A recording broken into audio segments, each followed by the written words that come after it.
Meeting to order at 6:31. We're a minute late. Sorry about that. December. February 22nd, 2021. This is Development Government Relations Subcommittee of the Holyoke City Council. I'm the chairman. With us is on the committee, Councilor Tallman, Councilor Sullivan, Councilor Graney. Also in attendance is Councilor Murphy, Councilor Hernandez. I think I've covered them all. If anybody else joins with, we will so announce them. Let's see here. We'll go right to agenda item 1, minutes from the last meeting. Can I get a motion, please? Motion pick up the minutes on item 1. Motion made and seconded to remove agenda item 1 from the table under discussion. I did skim through them. They looked okay to me. I don't have I mean, they're really just for informational purposes. And, you know, at some point, just a point of order, Jeff, to Jeff, the administrative assistant, you know, if these meeting minutes are becoming overwhelming for you for subcommittee purposes, I'm not saying you have to answer it now, but if they are becoming overwhelming, I could suggest that you maybe talk to the city council president, because these meetings are getting longer and longer and more complicated. And you may, you know, I mean, we started this under the past president. I think it's good to have meeting minutes, but I don't know if it's necessary to have them in the detail that we have for city council. But that being said, does anybody have an amendment to make on this? Does anybody want to make a motion? Yeah, Mike. Okay, never mind. And you won't be in the meeting tonight then. Okay, never mind. I'll make a motion to accept the minutes.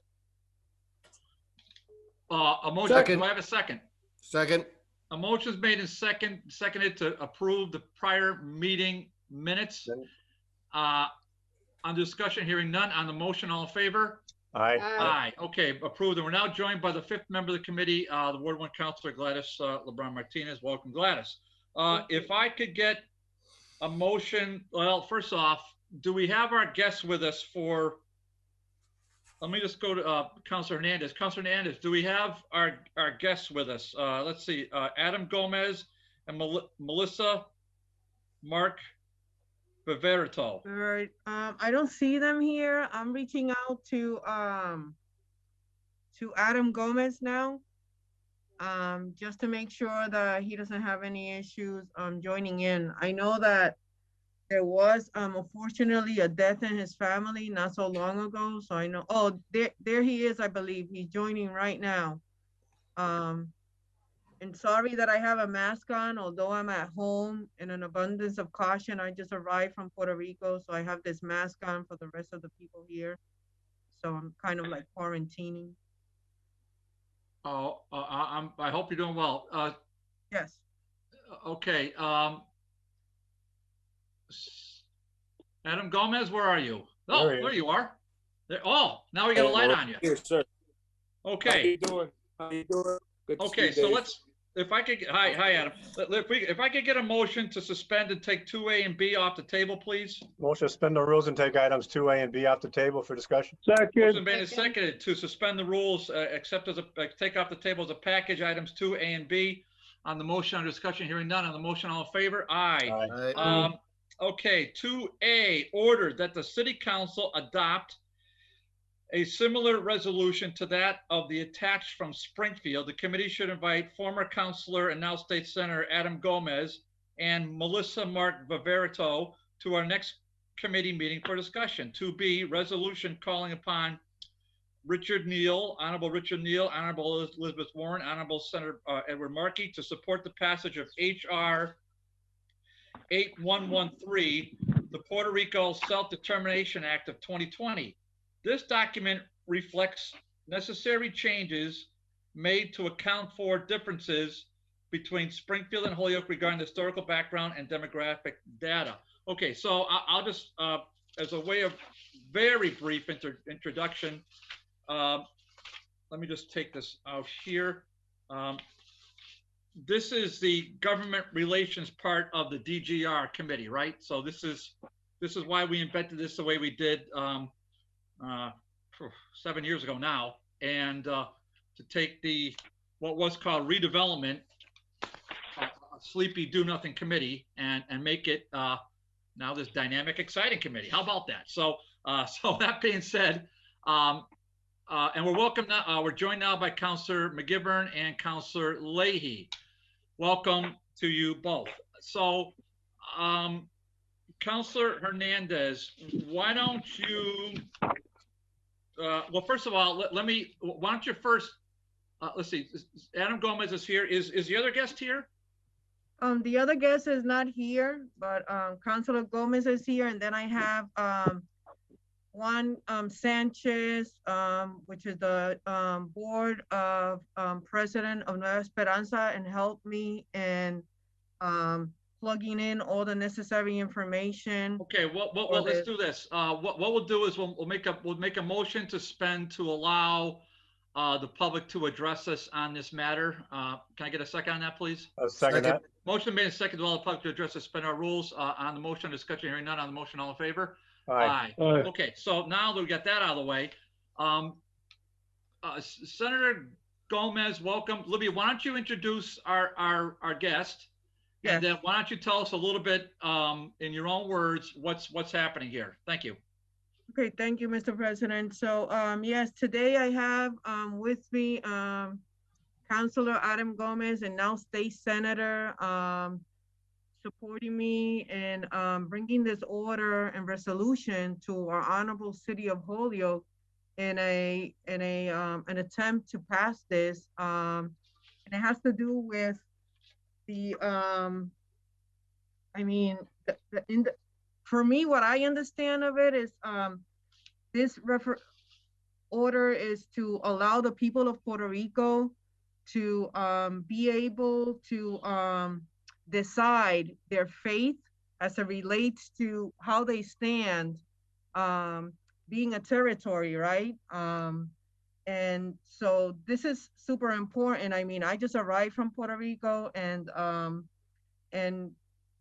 my way to the airport, I was listening to a talk show in which a lot of the people from Puerto Rico are upset on the fact that they voted not so long ago, and that 52% voted for statehood. However, for those of you that perhaps know or not, I am a big supporter of the independence of Puerto Rico.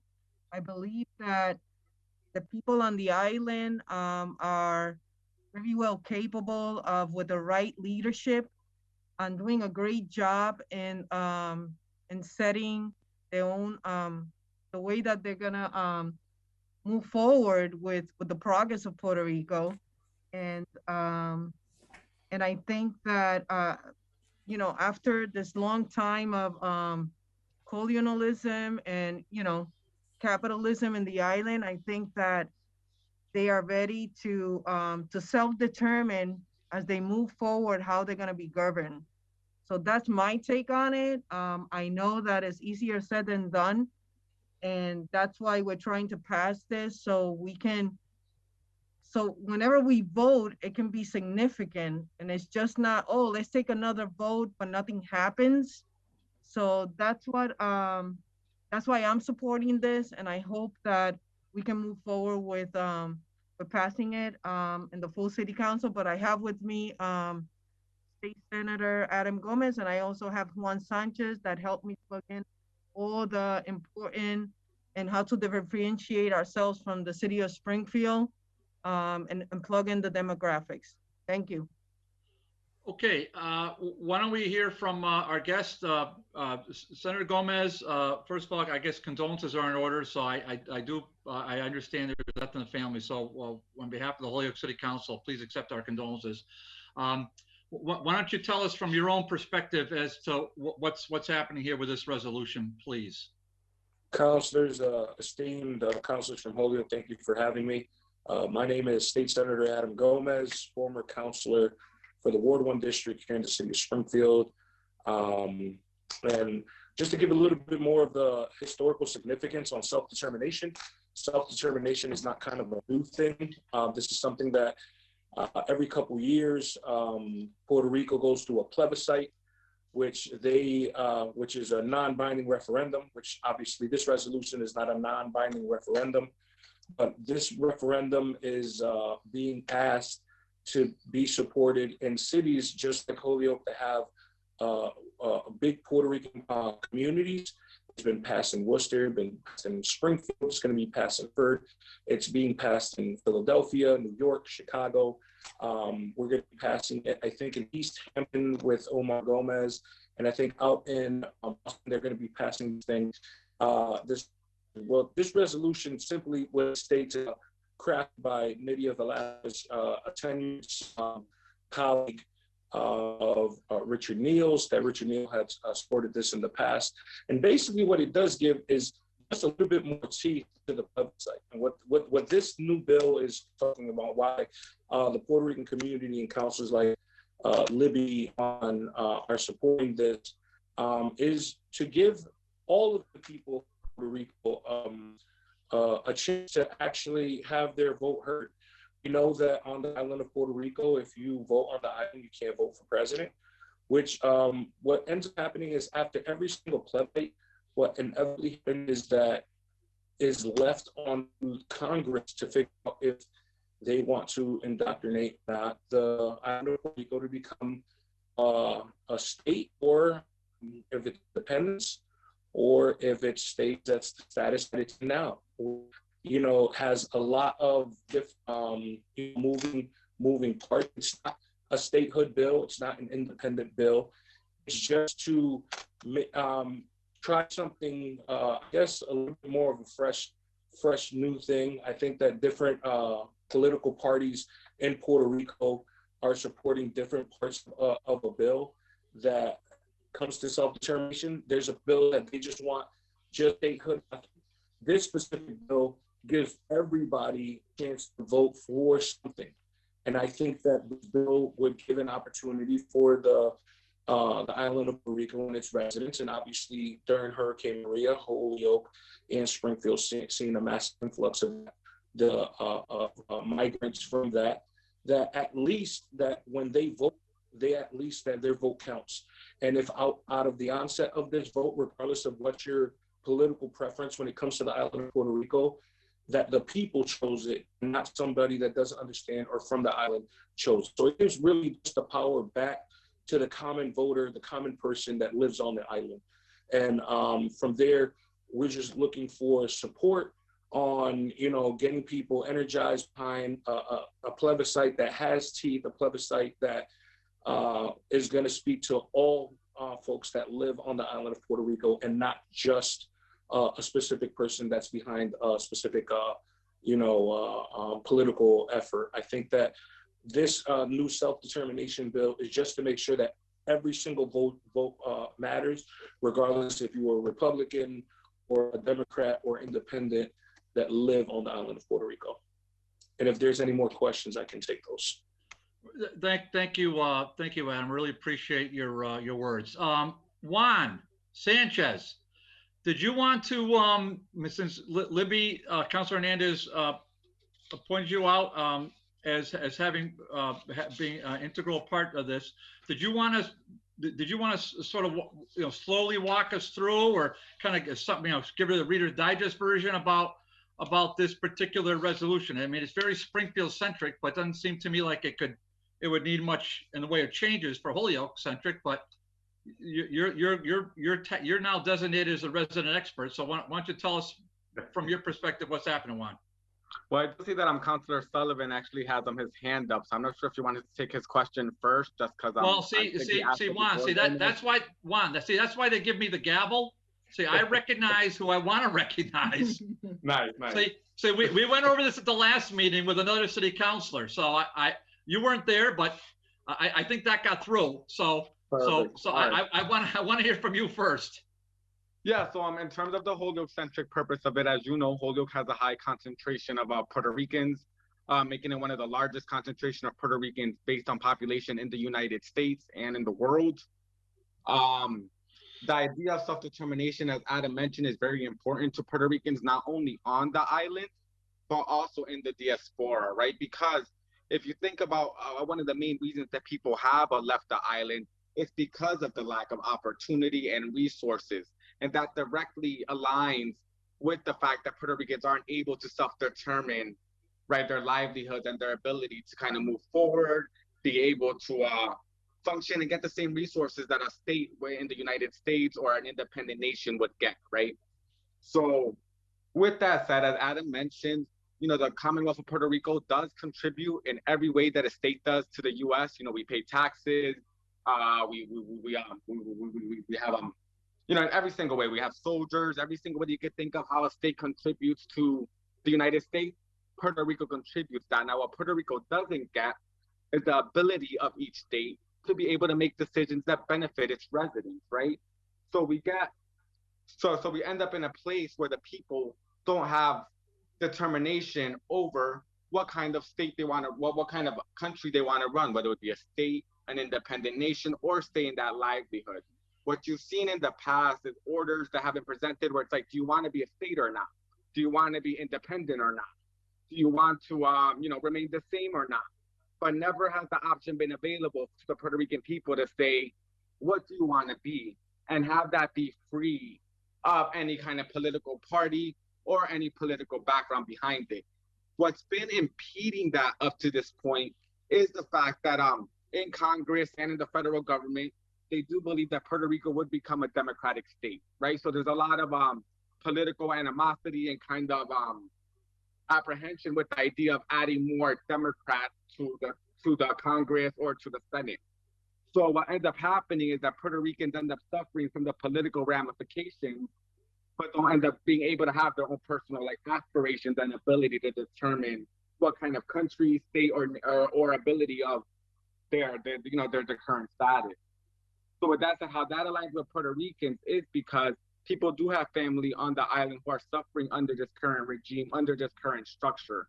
By giving Puerto Ricans the ability to self-determine and, you know, showing support for that, for saying that the Puerto Ricans have to self-determine how they want to be acknowledged, what kind of, you know, nation, state, so on and so forth they want to be.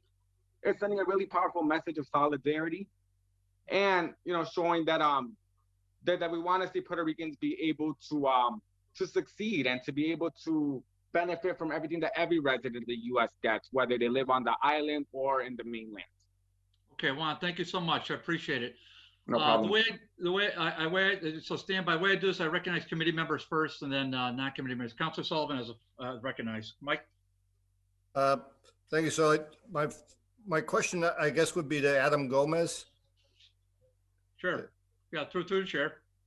So Yes, sir. yeah, Adam, through the chair here.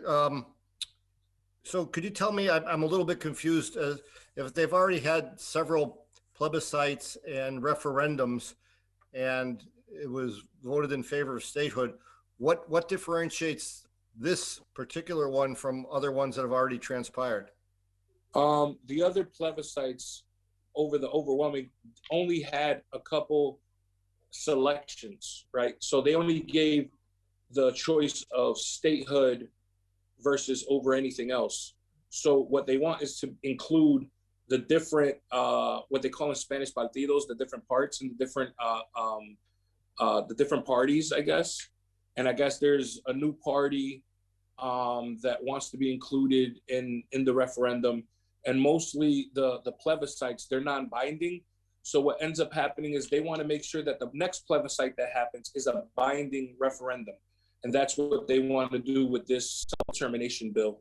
And what ends up happening over the last couple plebiscites is they'll have the plebiscite and they'll overwhelmingly vote in favor of a certain situation or a certain party or whatever wins, and it falls on Congress, and Congress doesn't necessarily move the needle. So moving forward, I think where we're at is we want to make sure that the next plebiscite or the next time this goes up for a referendum or a plebiscite, that it actually is a binding plebiscite that the people of Puerto Rico actually chooses on their own, instead of it being a non-binding and basically it being lukewarm and nothing, something that just goes years and years of just a waste of money. You know, have a complete determination on what's going to happen with the status of Puerto Rico. Okay, so if I'm to understand this correctly, then this, the way it's worded and the way it's presented, would be binding on our Congress to act on it. And it also would be give the citizens on the island more than just a yes or no for statehood. They'd have 5, 6 different boxes they could check for different options. Am I understanding that right? Absolutely right.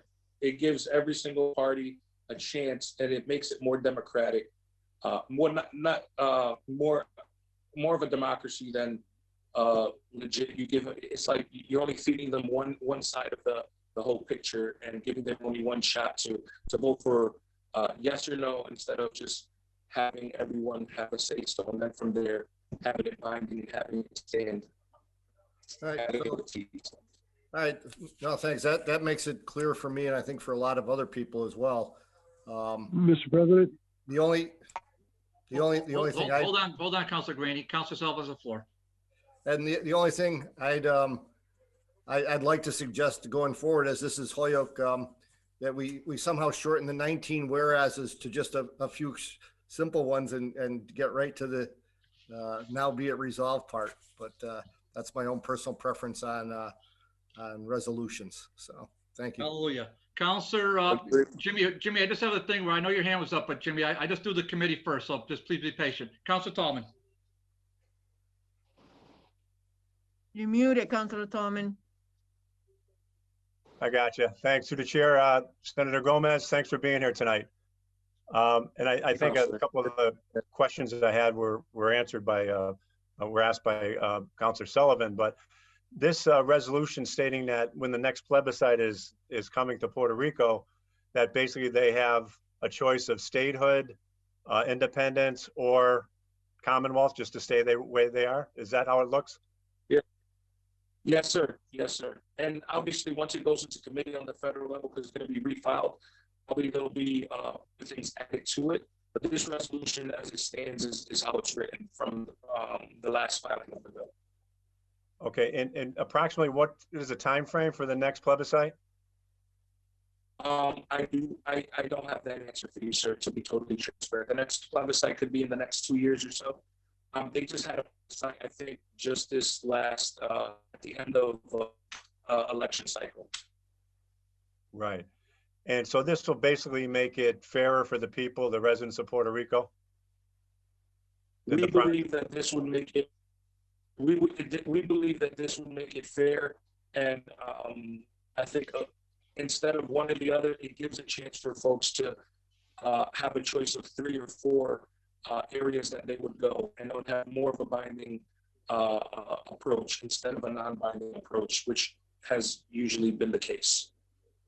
Now, how does that make it binding? Is it the government of Puerto Rico that has to put it out there as binding, or is it what we say can make it binding? No, it's the reason why Nidhi Velasquez is filing this bill is to make sure that the next plebiscite, which we're trying to make a determination that the next plebiscite is a binding plebiscite, and it's an election that that counts, instead of it being a plebiscite basically having a temperature check, right, and then giving it back to Congress, and then it sits in committee for them to act on it, and it actually has, you know, an actionable step with it. Okay, and you stated that after this next vote through the island on this plebiscite, it would go to whatever the results are, would go to Congress for them to make their decision? Yes, sir. I would believe that it would give the island of Puerto Rico, and then I think it would be, because obviously there's been always struggle between independent Commonwealth, also state, and there's been a lot of energy behind the statehood push. There's obviously now a resurgency of independent that has come up in the conversation that's always existed for many years. And then there's obviously the Commonwealth, where folks kind of like it where it is. And what we want to make sure is that the next plebiscite that happens, the reason why they're pushing this this piece of legislation is to make sure that the plebiscite, and I just wanted to correct myself, doesn't just have statehood or nothing. that it still has Commonwealth and also independent, obviously, on it. So then what it ends up happening is you steer her into one only direction and give them only one choice. And what we want to make sure is that this is a democratic process for everybody, to make sure that everybody's voice is heard at the ballot box. Okay, thank you, Senator. I'm all set. Thank you. Councilor Graney? Yes, to address Senator Gomez through the chair, please. Senator Gomez, the way I see this or read this is that there are, well, I know that there are 3 options that have been on the table for many, many years. And I am certainly a believer in the fact that the Puerto Rican people should be the ones to determine their own destiny as far as their government is concerned. But you mentioned, I know of 3: independence, number 1, statehood, number 2, or to keep the status quo as it is now, number 3. But you mentioned there's a possibility of a 4 or 5. Could you elaborate on 4 or 5? What other option or possible option is there? From what I understand, there is those main 3, and then there's new political parties that are starting and introducing, their way into. I don't know kind of offhand, but I know over time that could be a possibility. So that's why I kind of spoke on it. I don't know other political parties offhand. I know that they're looking into a program of maybe ranked choice voting of all 3 of these issues, these 3 parties. I know that I'm not really well versed on every single party, but I know there's more than 3 parties on the island of Puerto Rico, and some of them are different. Some of them are. There's one that's the New Progressive Party that's pro statehood. Then there's the independent movement, and then there's Commonwealth. But then there's another kind of a party it's still Commonwealth, but it has kind of some status that's pro statehood. I'm not really too versed on that, so I don't want to misspeak. Okay, so it's a complicated situation, but the bottom line is, I certainly believe that the people of Puerto Rico should be able to determine their own destiny for sure. So I will support this resolution. Thank you. Councilor Leahy, thanks for your patience. Please. Thank you.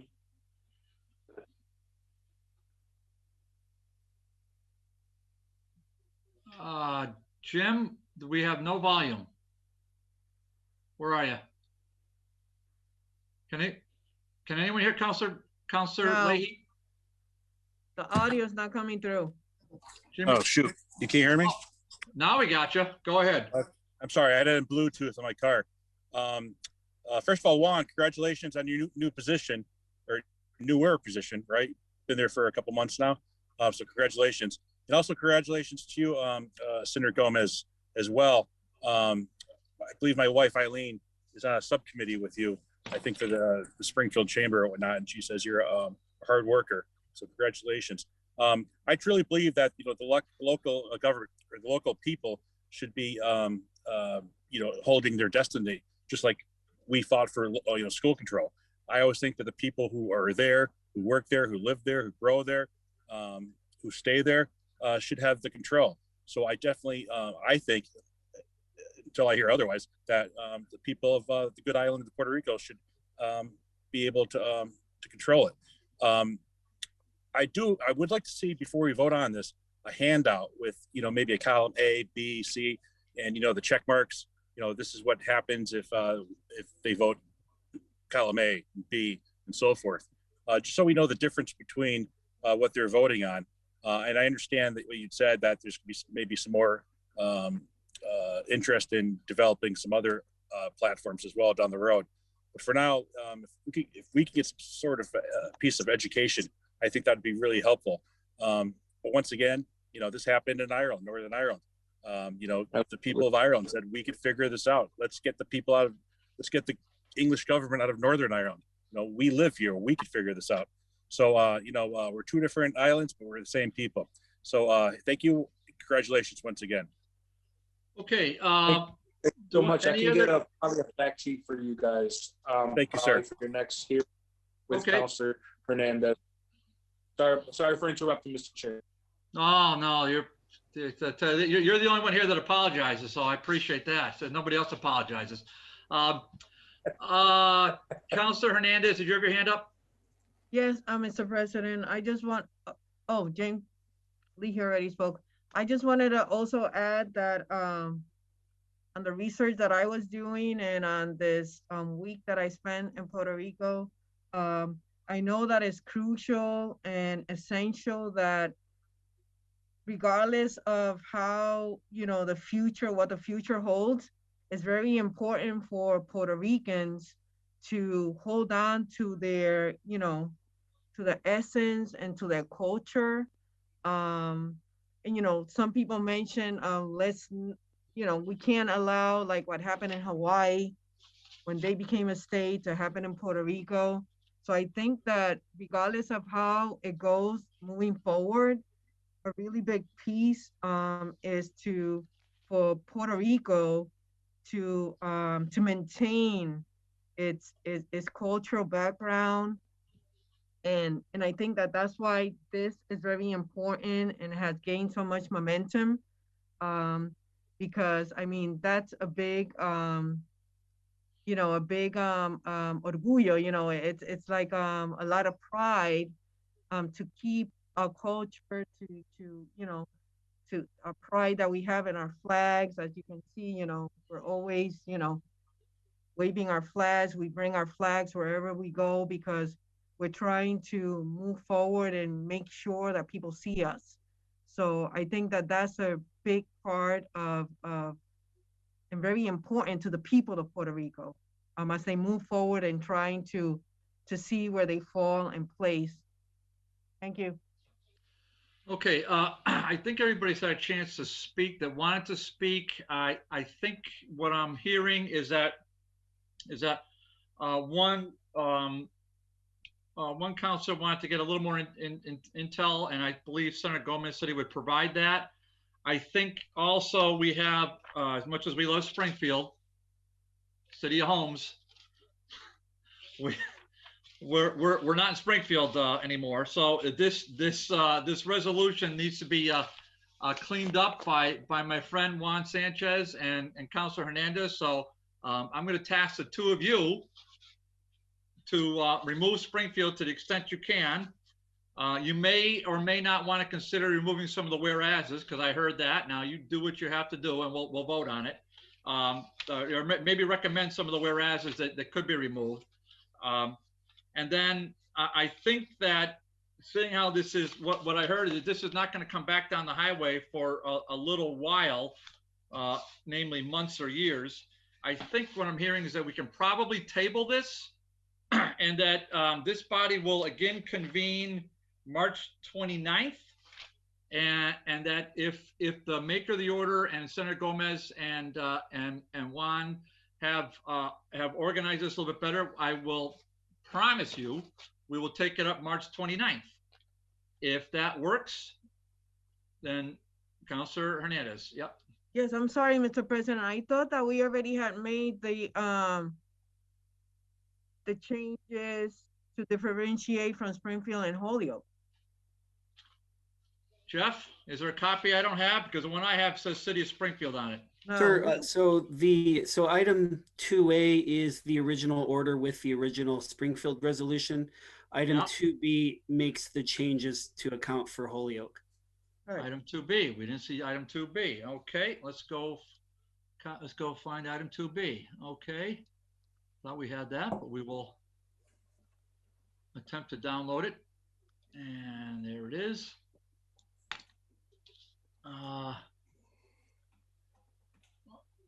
Okay, that looks like item 2B. Okay, so item 2B looks like that's our main event now. Okay, so looks like that one's resolved a little bit. I would say that I mean, listen, it's up to the will of the body. I'm not running the show here, but I think we heard one councilor say, and I think I heard Senator Gomez agree that he could provide a little more of a little more clarity on things. So I would still recommend that we table this on March 29th, but I'll defer to the body. What's your pleasure?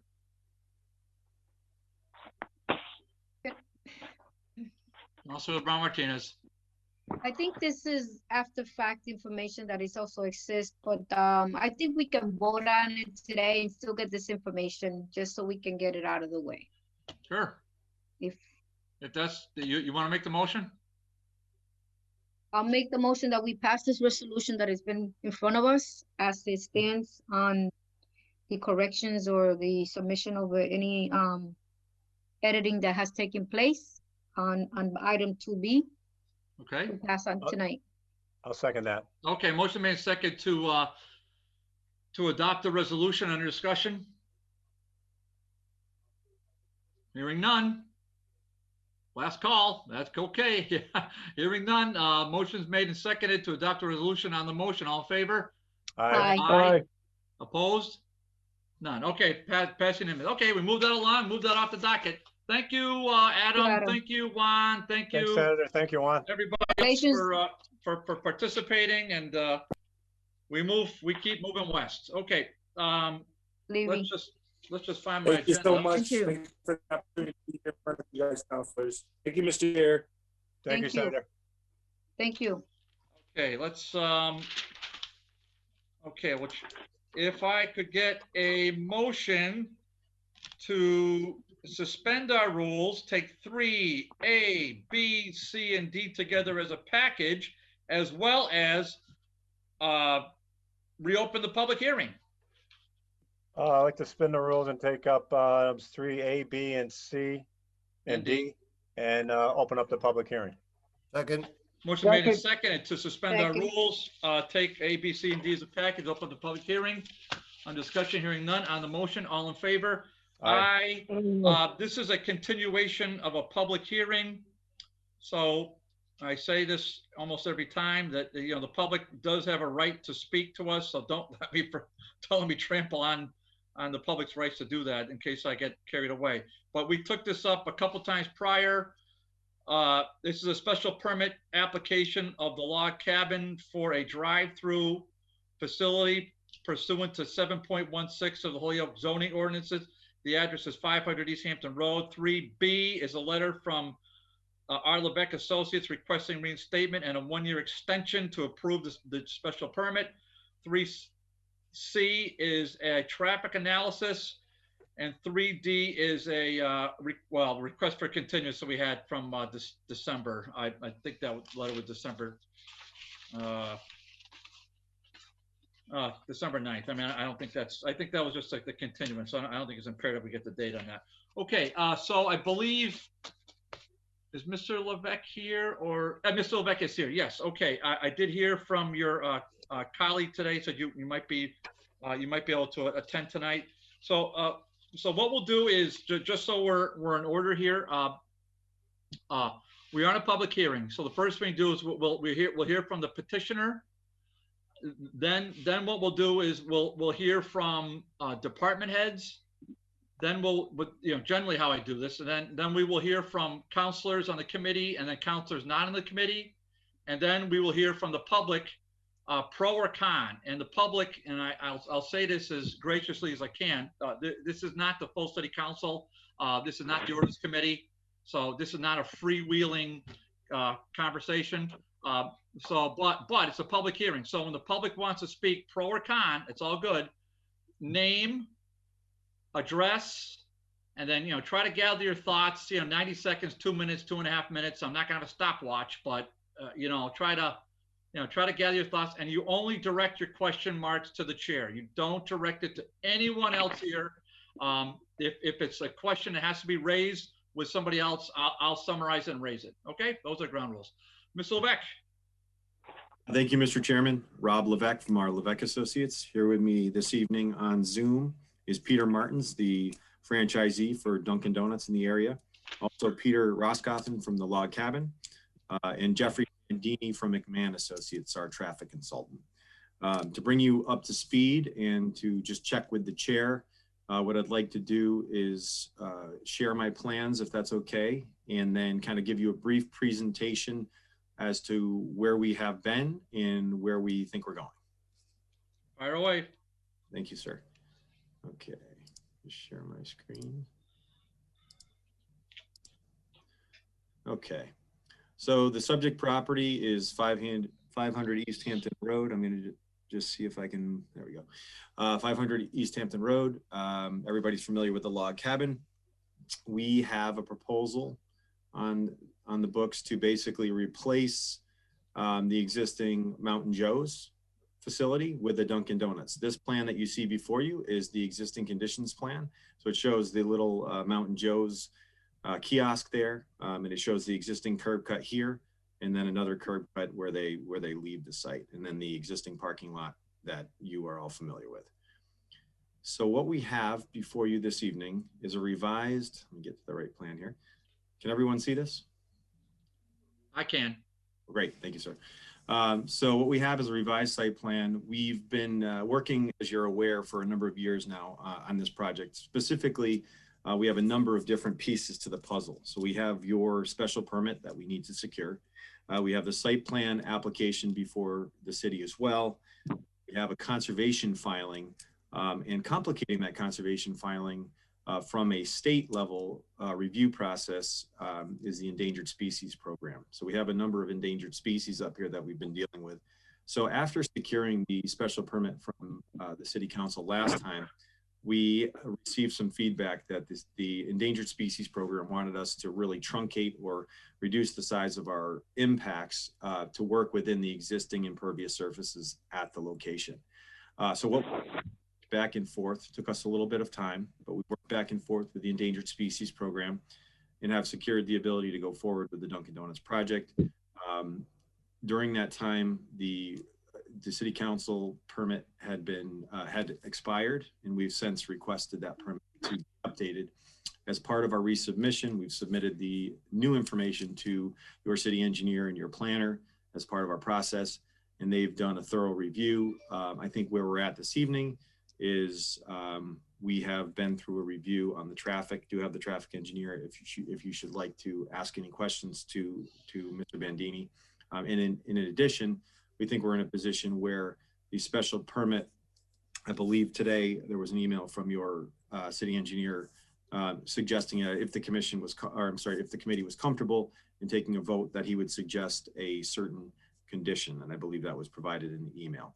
So we are here this evening to respectfully request a reinstatement of that special permit to allow for the Dunkin' Donuts, which has reduced slightly in size and has reduced in overall impact or footprint within the site.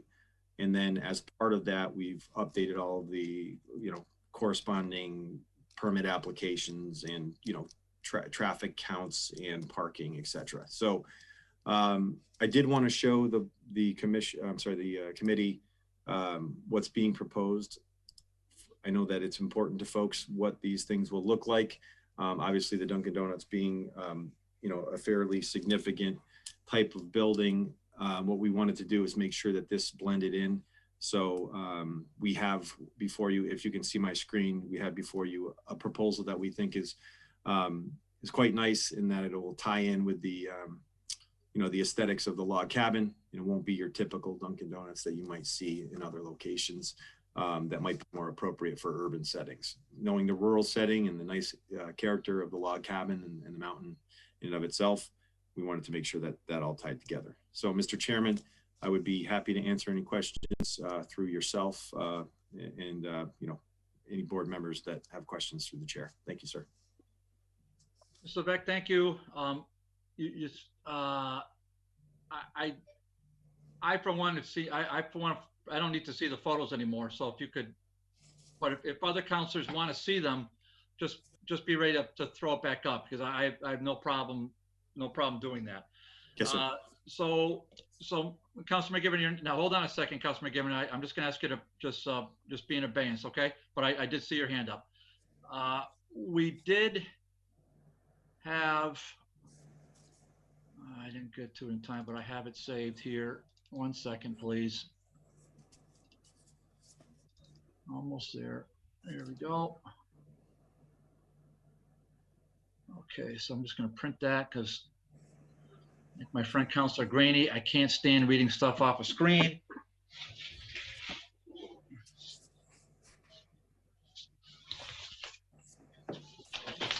All right.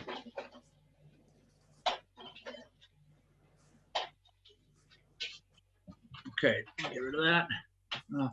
Okay, so we did have an email from the city engineer that was sent today at 9:13 a.m. and it was sent to, it looks like, the members of the DGR committee and other interested parties. It wasn't sent to the whole city council. So I'm not gonna read it word for word. I'm gonna summarize it as best I can, dear sir. Traffic impacts. The last of the information requested several months ago was received from the applicant's consultant. Several clarifications on this information have been requested. Stormwater impacts. Revisions to the stormwater design for the project were requested a couple months ago. Since the design did not meet city's performance requirements, it did not address the proposed redirection of the runoff. These items will need to be addressed before stormwater permit is approved for the project. So, Ms. Levesque, you also need to get, I don't think you mentioned the Board of Public Works. So you'll need some permits from the Board of Public Works. True? Yes, sir. Okay. So I just want to put that in my notes.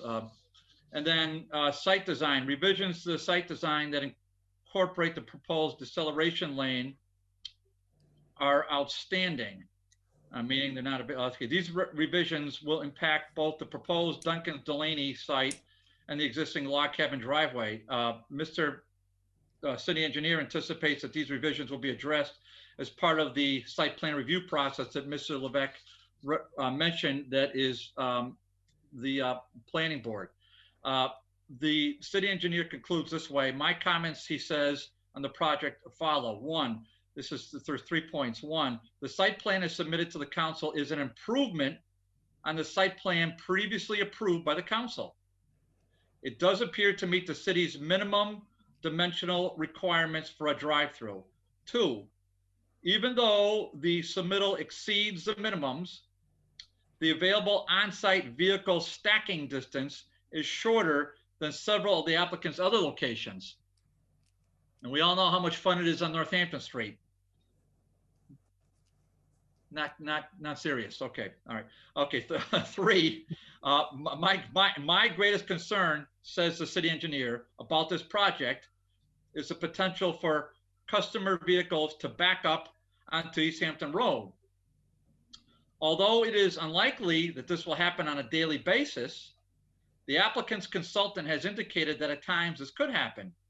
In the January 25th, 2021 letter, R. Levesque states, it is possible that cars could potentially stack, particularly if there is a longer than typical transaction at the drive-through. The applicant team is currently working with the city engineer, et cetera, to determine if there are other programmatic or site plan changes that can be made to minimize and mitigate this occurrence. Oh, I'm sorry, there's a few more points by the engineer, I'm sorry. The city engineer goes on to say, experience from other Duncan locations, such as Northampton Street, confirms that this does occur at times. To date, no programmatic or on-site changes have been proposed by the applicant to minimize or mitigate these occurrences. Number four, the city engineer says, my second concern is the potential for increased traffic accidents in the area. You know, it's a complex location, it's a steep grade. He says, I believe that the applicant has done the best it can do to the site, but increased queue lengths and significant wait times to exit the project and log cabin driveways made the grade, wow, I read this once, but I didn't get the humor, but may degrade driver behavior and result in increased accidents. May degrade driver behavior. I got to remember that line. Wow. Okay. If the city council is inclined to approve this application, as it did 2 years ago, and I voted for it, and I believe it was unanimous. In fact, I know it was unanimous. I would still recommend that the following condition be added to the approval. And he goes on to mention a condition, which I'm not going to read now, but we hopefully all the committee has that before us, so that we're aware of the potential condition. Okay, that's the primary department. I do not see. I see Mr. Vega here. Mr. Vega, did you want to speak on this? Well, put it this way, are there other department heads that are here that want to speak on this? I don't need to call them up by one, but are there department heads that are here that want to speak on this? Okay, I see a no, but I Just listening. no, Thank no, you. I appreciate that, Aaron, but this is just part of the public hearing process. As I don't have to tell you anything, you already know this, but I see Mr. Glowgower here. Mr. Glowgower, did you want to speak on this? No, I'm good. Thank you, Mr. Glowgower. See how I just followed the steps? See how easy it is? I've done this one. Am I missing anybody? I don't believe I'm seeing any other department heads here, but if they are, they can wave their hands. Okay, now as I laid out the game plan prior to start, I always take the committee first, regardless of when you put your hands up. So, but I saw the non-committee members have their hands up. So I'm going to recognize. Mr. Chairman, I'm a committee member. Councilor Graney, you have your hand up. Okay, I appreciate that. Councilor Tallman's first. Councilor Tallman. Thank you, Mr. Chairman. Thank you for Mr. Levesque for your design and of the new project here up at Easthampton Road. On that building, you showed the building. Is the Delaney Market and Dunkin' in one building? Yes, sir. Has it always been that way? The plan was always to cohabitate the building. That's correct. Okay, and so people are coming into the building. Do you have a drive-through? Plus, you'll have people. I know. Is the Delaney going to be a walkthrough? Well, Delaney will be pickup only, takeout only pickup, and then the Dunkin' will be the drive-through and pickup. Okay, and I did read that letter. I just got that email today from the engineer, and as Councilor Bartley stated, one of my biggest concerns is the traffic, and very familiar with that road. I live right down the street from it. With the cars queuing up, sometimes there is a queue of so many cars. How many cars are right now being able to be off of the street and lined for the drive-through? There'll be 12. There'll be 12 cars? Okay, and then now, do you feel that, I mean, and it's, the engineer stated that he's concerned about possibly at times if there was a large order that it could slow up the traffic. Have you looked at possibly making it so, is there any way that may not happen, or is it still possible to happen, cars leaving, ending up on Easthampton Road? So through the chair, if that's okay. Please, yep. Yep. So we did look at 3 other locations, one with similar traffic counts. One of them was in North Road in Westfield. Another one was on Southampton Road in Westfield. And the other one was the new store on Hamden Pleasant in Holyoke. They all have similar, not exactly, but similar traffic counts. And in those locations at the time, and it was a limited study, but at the time, found that there would be ample stacking based on what, if we compare this new store to that. So I guess the short answer is we expect it to operate generally according to plan. But as the franchisee who is on, Mr. Martins, had mentioned to me, obviously there's certain things out of his control. Every day of their life, they try to make these customer experiences more efficient. And they will continue to do that. And as a franchisee, Dunkin' requires them to do that, and they need to do that because their business depends on it. So they'll continue to do that. But at the same time, we want to be absolutely clear with the council that we understand that anecdotally, there's been situations that people have seen, you would expect to see from time to time, that are out of the control, out of the control of the franchisee. For example, if somebody's car breaks down in the drive-through, that's happened a number of times to Mr. Martins, and they have to deal with it. Those are the types of things that can come, that could potentially cause issues. Not to mention, if there's a soccer game, crazy tournament or something down the street, those types of uses in the area can affect the traffic. So we just want to be clear that, operationally, we expect it to work quite well. This is not the same as some of the other stores where it does have a bypass lane. It does have a separate dedicated drive-through lane that's separate from the parking. So we feel confident that that's a good design. However, there are possibilities from time to time that there could be eventualities that would change that. Okay, and one other quick question on the endangered species. You did something to mitigate that as far as your space or Yes, with the Conservation Commission? Yes, sir. Well, it's actually through the Endangered Species Program at the state level. It's part of our conservation filing in that we have to resolve that before conservation can issue a permit. But we have reduced our footprint. They requested that we reduce our footprint into the area that was already previously paved. So if you visualize that area, which you probably know very well, all that lower area where Mountain Joe's is pretty much paved now. It's a beat up pavement, but we plan on keeping our impervious footprint within that pavement. Okay. And that allowed the Endangered Species Program to give us the go ahead for the Duncan. Okay, and along on Easthampton Road, as you're coming up from Easthampton and going down to Holyoke, on the side of the building, right on the road, is there some kind of a barrier? Is it going to be a fence, bushes along the building on the other side?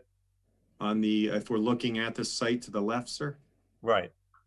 Yeah, we're there. I believe the Conservation Commission, maybe even the Planning Board, had asked for a guardrail to make sure that we don't impact that wetland area. There's some crossing of endangered species generally in that area, as well as an important wetland resource area. So I believe we have a wood guardrail proposed along that edge to prevent any snow pushing in there or anything else. Okay, and with the traffic, with the smaller size of the parking, do you still have enough parking spots, the spaces for the building size? Yeah, we feel that we do. It's a little bit limited right on the site, but based on the fact that most of, I would say 70 to 75% of the traffic for Duncan goes through the drive-through. The Delaney's Market is kind of an off hour from the Duncan. Most folks would be on their way home. It's a real nice symbiotic relationship between the two uses. And again, the upper area for the log cabin provides some additional parking. And we have requested from the Planning Board a special permit for a reduction in parking that will effectively tie that additional parking to this site. Okay, thank you. I'm all set, Mr. Chairman. Councilor Graney. Yeah, through the chair, please, Councilor Bartley.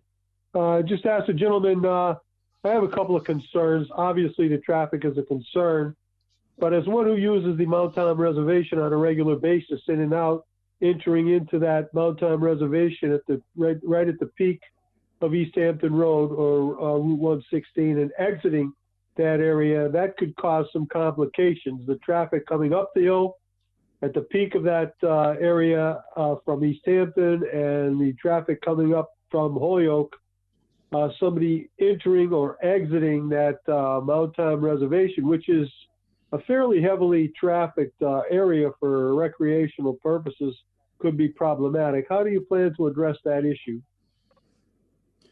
Mr. Levesque? Yes, sir. So there's been a couple comments made regarding that from, I believe, your planner. And I know there has been some discussion about some sort of crosswalk that may be incorporated. Right now, I don't know that that's necessarily been resolved, but I do know that it is at least an item for discussion at the Planning Board. Beyond that, I know that we've looked at site distances. We've looked at kind of how that area functions in general. Like I said, there will be parking, in this particular area. We would expect that those folks would probably, like to get a cup of coffee or an iced coffee, before hitting the reservation, so to speak. But we're looking at that interplay, and I would expect that those details will be worked out with the Planning Board.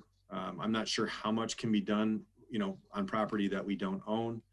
But generally speaking, we are cognizant of the issue, and we would look to, mitigate any questions or concerns through the Planning Board process, if that makes sense. Thank you. Thank you. Councilor, how are you set? Yeah, I'm all set. Yeah, thank you. Okay. Councilor McGivern. Thank you, Mr. Chair, and through the chair. Bob, it's good to see you again.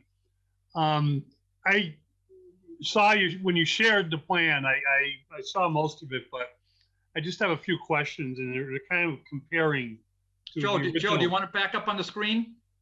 Would No, that I'm make it good. easier for you? I'm good because I've got it in my mind, but it's more of a numbers thing, Mr. Chair. Thank you. Okay, okay. If you need it, then you just let them know. Okay. I will. Bob, on the we're voting on a drive-through, and you've addressed a lot of the concerns that came up in the original hearing itself. And when you say the drive-through is going to have a 12 vehicle queue, is that more or less the original plan? I believe we had more, sir. I believe that's what I thought. Yeah, I don't remember. I'd have to go back to the specifics, but I do believe we had more. So we lost some in truncating our site. We lost a little bit of our stacking. And not to get sidetracked, but can you tell me what endangered species we're trying to protect? If I told you, I'd have to kill you because the endangered species program doesn't let us. There's some snakes and some plants for sure. And yeah, so. Well, I appreciate that, and believe me, I'm a supporter. We got a lot of on the mountain. We got a lot of copperheads and a lot of rattlesnakes that we need to protect. Those are two very good guesses. They don't want to be around vehicles, and they don't want to be around Dunkin' Donuts. Never mind the Delaney House. Trust me. And to make us shorten that queue to protect something that has plenty of conservation land, just the Mountain Reservation itself, plenty of room, to be protected and to do what they want to do as an endangered species is beyond my beliefs that there's any reality to what the endangered species people are telling you. And I think the endangered species they're creating is the driver coming up Easthampton Road trying to get into this property with a smaller queue. And that's my thoughts. But let me get back to my questions. This is a drive-through, but the on-site now is smaller. There's going to be less parking places for people who go into the building. And you're expecting less people going into the building, or you just can't fit the parking spaces? Well, we have less room for the parking spaces. That is true. Because of that, we expect less people will likely go into the building. And again, we've seen a change during COVID. A lot of folks like to go through the drive-through, kind of change the characteristics of things. It was one of the reasons why the city engineer was looking so closely at at the data that was provided by our traffic engineer, as well as just general operational data that he was finding on the internet. So I think the short answer is we do expect less folks to go in and more folks to go through the drive-through. But at the same time, we looked closely at the timing of that, and really we've actually provided some transaction data from year to year, and the transactions are not drastically different from year to year. But really in this particular location, we expect that the majority of these folks are drive-through customers. So that, if somebody wants to go through, they do have the separate option, which you probably noticed, and I hate to use Northampton Street as an example, but one of the reasons why Northampton Street does clog the way it does is because there's no dedicated drive-through lane. You have to go into the parking lot, and the drive-through lane goes right through the middle of the parking lot. So if people are moving out of their parking spaces, or if they're stuck in line, or they're out waiting in line, they don't have the ability to bypass the line to go and have a separate option to go in through basically parking and then walking in. So this location, although it's slightly different, we do have the ability for people to go park and go inside independent, and they won't get clogged in the entrance lane like they would potentially in Northampton Street. I'll respectfully disagree with you because I bypass on Northampton Street all the time.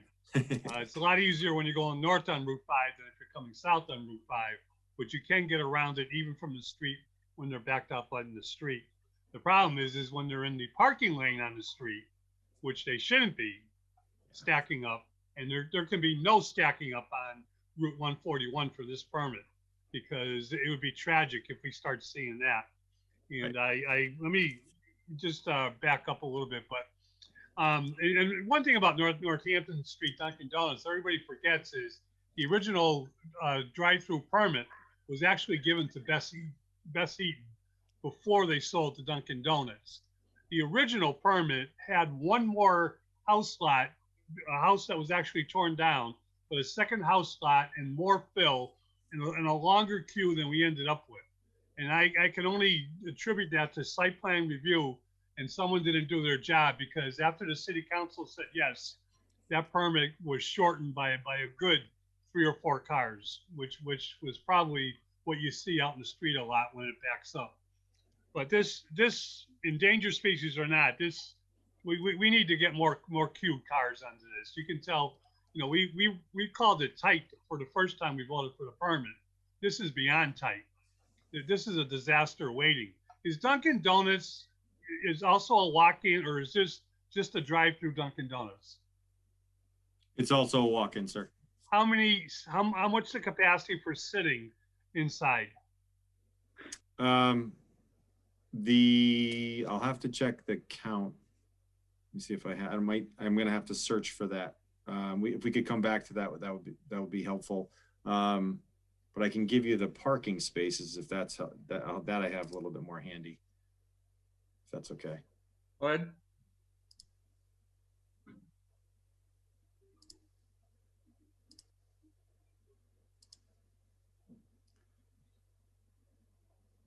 So we have 13 parking spaces available.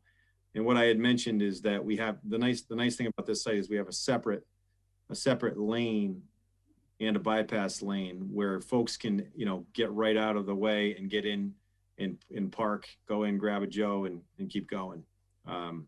We also have the ability for folks, if for some reason they have a long order, they could, in fact, you know, bring a big order out to them should they need to, as well as the additional parking spaces up above with a pedestrian connection to make that functional for folks. And that's how many less parking places from the original plan? Oof. I don't have that in my squash, but I will search for it as we go forward. I can compare it. That's fine. Okay. Robert, two more things. I'll be real quick, Mr. Chair. But I'm really concerned. I think it's obvious, but I can't believe it's because of endangered species that have got so much. I mean, they could roam forever on the side of the mountain, you know, without a problem. Even if how much square footage in terms of expanding the lot itself did you lose because of the endangered species? An estimate of probably 25,000 square feet. It was just the geometry that we lost the area, the wooded area to the left. If you look at the site, yeah. Looking at the log cabin, we lost an area over there that we were planning on impacting. Okay, and the reduction in the building itself is how many square feet? It's now. Oh boy, you got a lot of good questions, don't you? Well, I'll tell you where I'm going with this one, because Peter knows, is that square footage is called property tax. Right. Yeah, it's about 2520 is now the square footage, and it's more so not just the square footage of the building, it's the shape. We really had to go with an unconventional shape of the building where it's L-shaped. And I just realized I'm not sharing this. Let me just share this for you.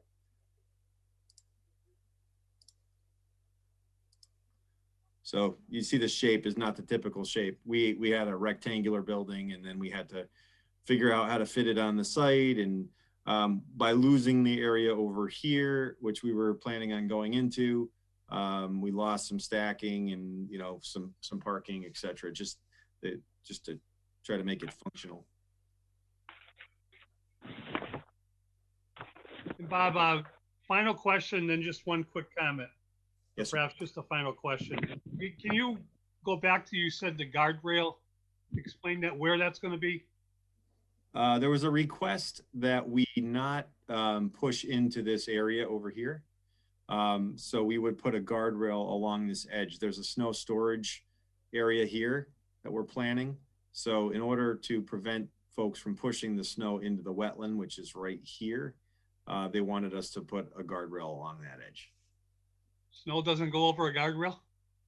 Well, it inhibits it some. You don't have to answer that. My concern the last time, which I thought you did a great job of correcting it, and I think you've done some good improvements towards this too, is not so much people coming from Easthampton coming east on 141 or south, whatever it is, getting in. It's the people returning to Easthampton going west and the crossover. And that's also the people that, at a certain time of night are going to be going up above to an event at the cabin trying to cross over. And there's barely enough room for people who want to keep bypassing the people who are queuing, trying to get into the property to keep going on 141. I thought for a second they wanted you to put a guardrail out there, but it's that bypass I think is important. And now it's going to be more important because the queue for the drive-through is smaller. Eventually, I know site plan review with the planning board has to give this the okay. I just lost some confidence though, remembering what happened with Bess Eaton. But Mr. Chairman, I'd love to have the endangered species people come before us because they won't, but I'd love to hear their argument in front of us. But thank you for answering my questions, Mr. Chair. Thank you for the time.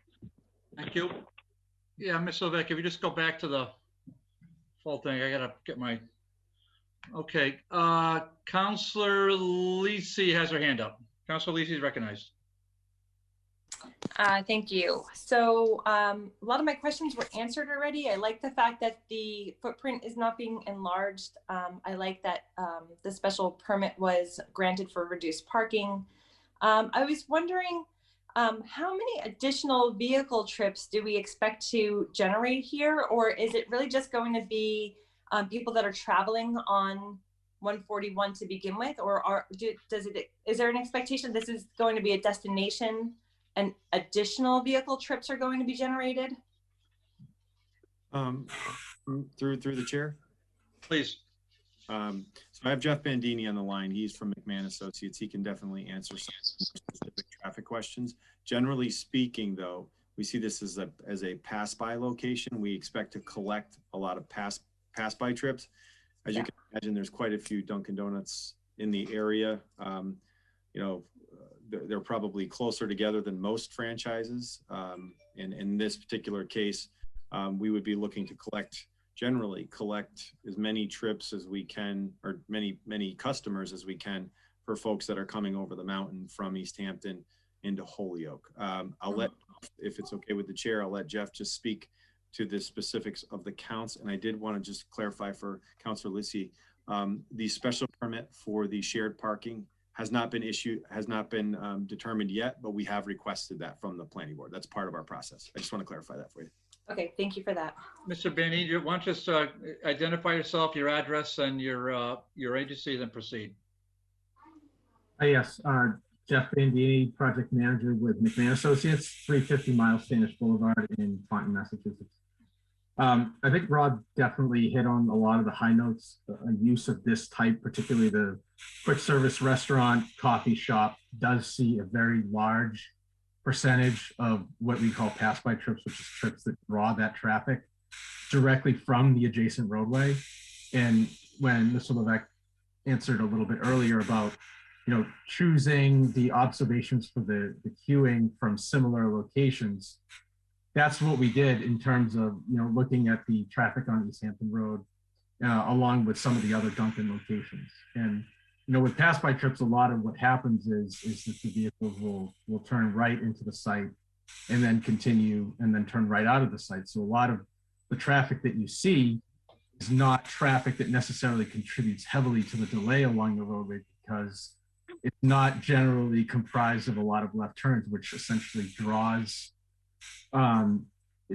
delay to the actual site. So when we were designing the site, we're putting in separate left and right turn lanes, we wanted to make sure that the operations at the exit were going to facilitate that queue, because we are sensitive to the fact that there's 12 car queue on site, which, as much as we say, we definitely feel it is, sufficient in our study area and we are sensitive to the city's concerns with respect to queuing back onto the site.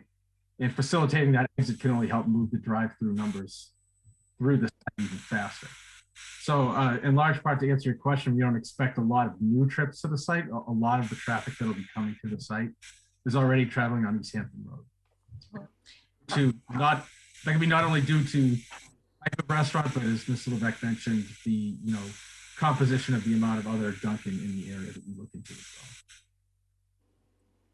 well. So if I could follow up, if you don't mind, through the chair to Mr. Bandini, how many new trips triggers something like a traffic light in the area? Like what would some sort of like threshold be? Because we're hearing concerns about, left-hand turns into Log Cabin, sight distance issues coming out of Mount Tom. So how many new trips, generally speaking, is something that would trigger new sort of traffic lights or some other, traffic intervention? Well, normally what we would do is look at the existing volumes and the proposed volumes based on what the site is projected to generate, and we've done that. So in terms of like the threshold, there's certain things that we can. The manual on uniform traffic control devices has what they call signal warrants. Those are based on different compositions of volumes: peak hour volume, 8-hour volume, 4-hour volume. So those thresholds would have to be exceeded in order for the consideration of a traffic signal at this or any other location. So it would be a matter of not only a certain amount meeting it, but it's also a function of what the traffic is there to begin with. So, we would have to look at analysis and see if a traffic signal was warranted at any particular location. Mm-hmm. And is that something that is explored through the site plan review, or would we know at this point if it's something that would be explored?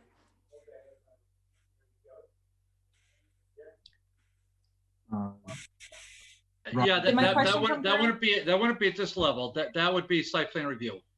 Yeah, I was going to say for site access, I believe that's a site plan. Yeah, that's not at this level. Right. I guess what I'm asking is, do we know at this point in the project whether or not the signal warrants and the volumes are going to be a part of the discussion, or is it not at a level that would warrant, merit discussion in site plan? Mr. Chairman, if I could speak to that. Who just spoke? Oh, Ms. Levesque. First of all, is there a weird noise, or is it just me? I feel like there's like an oxygen tank kind of malfunctioning. So if somebody gets, I think it was Jeff. He must have a snake in the background. That's okay. Listen, believe me, we all have our hang-ups. So Ms. Levesque, go ahead. Okay, thank you. Yeah, so it's a Bartley comedy show. Go ahead. So, Councilor Leslie, so we have looked extensively at this. Obviously with your talented city engineer and McMahon Associates, not only Jeff Bandini but Paul Fergal. The actual need for a signal never came up in the discussion. We've been working on this for about 3 years now, maybe a little bit more. Actually, I'm sure my clients can tell me it's been longer, but. That said, there was a discussion about a slip lane. So there's a slight widening that's proposed as part of this project. And that was worked out early on in the process. So that is something that we would be required to do. It shows on our site plan schematically. As part of the planning board review process, your city engineer has requested a little bit of additional information on that, which provided, subsequent to the following plan or the next planning board meeting. At which point, any other revisions that are needed will be incorporating. But I guess the short answer is it did not, at least, and Jeff, maybe you can speak to this, it did not come up as a need or a potential improvement. And again, it's something where obviously it's kind of an interesting scenario where we have this coffee use that has been there for, I don't know if it's been a decade or so. And, we're not changing the use, but we are changing the site, and we're actually improving the site. But because it's I guess what we all believe is a more viable coffee use, it has us concerned. So, Jeff, through the chair, if it's okay, Jeff, can you just kind of clarify that, about, any thoughts that you guys may have had for signals, or, you know, obviously that's not something that I've heard to date, but just want to clarify. No, you're correct. And certainly anecdotally, you know, we've taken traffic volumes at that location. So, you know, we have been able to provide, you know, delay statistics for that particular log cabin site. So, you know, I believe, you know, in the reviews with the city engineer, we did look at potential means of mitigation, and the signal did not come up. I know we've looked to address the issue with the queuing and the access onto Easthampton Road. So, you know, we've certainly looked at the site and provided those levels of mitigation, the separate left-right turn lanes, the maximizing the amount of queue, and even that deceleration lane, which is in progress, to make sure that vehicles coming down the hill can turn into the site without having to, you know, disrupt the traffic flow along Easthampton Road. So there's certainly other means of mitigation that we've instituted as far as this, without, you know, looking into a specific traffic signal. My thought is, if we did look at a particular warrant, it would be warrants under a 4 or 8 hour threshold. Those are, you know, certainly uses when you see, you know, arterials that intersect in this traffic stream throughout the day, and not something that you see is confined to either the log cabin when they have certain events, or when they have a Dunkin' Donuts when, you know, there's a particular morning rush, or, you know, Saturday afternoon hour that's a little bit more confined to an hour or two throughout the day. All right. Well, I'm satisfied with the answers. Thank you. Thank you. Okay, before I go to the public, I do want to recognize that I did get, and we all have it too in our packets. I do have a letter dated December 3rd, 2020, signed by John Kelly, Planning Board Chairman. I already did ask for a comment from the OPED director, but I didn't hear any. But there is a, in bold-faced type, that I haven't had a follow-up from this, but it says, "We therefore respectfully suggest that the council either postpone its consideration of this special permit application until the planning board has completed its site plan review and can offer a more reliable assessment, or else to condition any grant of special permit upon approval of the drive-through facility by the planning board," which, you know, I'm more inclined to go with the latter, but I know all councilors have this. But that I want to read that for the public as well. One other thing before I get to the public, Mr. Levesque or any proponent, what are our proposed drive-through hours, please? Days of the week and hours of operation, please. 7 days a week, and 5 a.m. to 10 p.m. was what we would like. Okay, all 7 days, 5 a.m.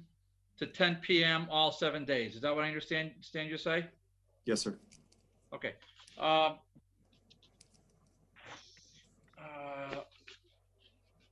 And Ms. Silbeck, you or anybody else, you have a copy of this December 3rd letter. I presume you have a copy of it from signed by Mr. Kelly, Planning Board Chairman.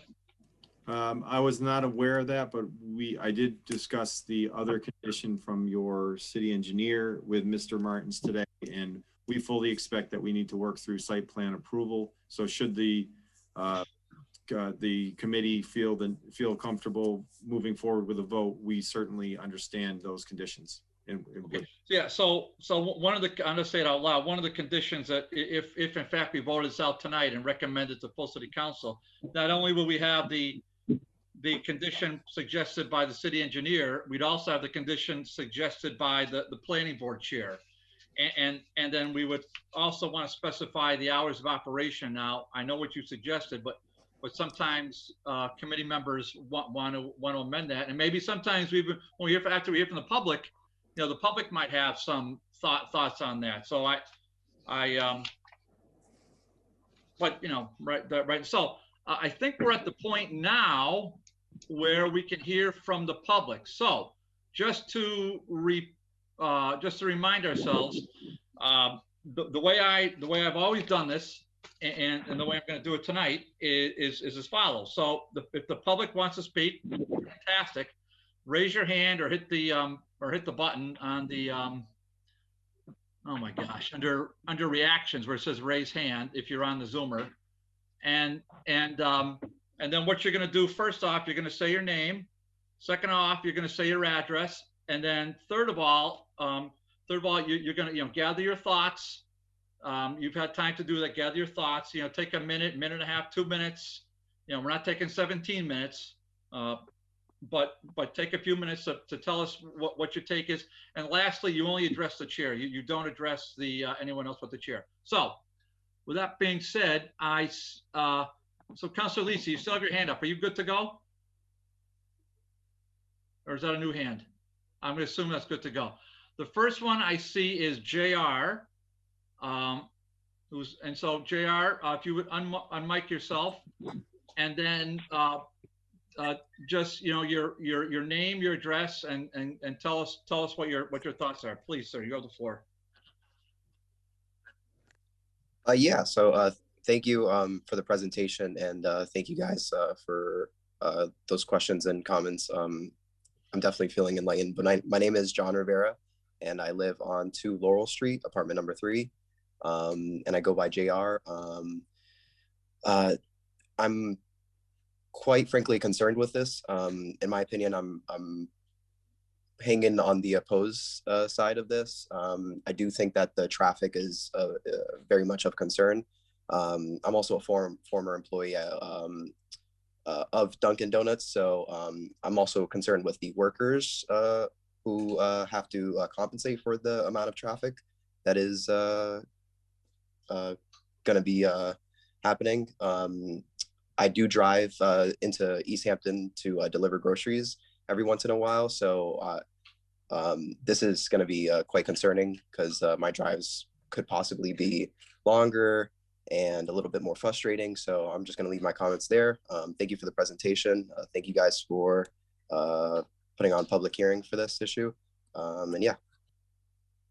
Okay, Mr. Rivera, thank you so much.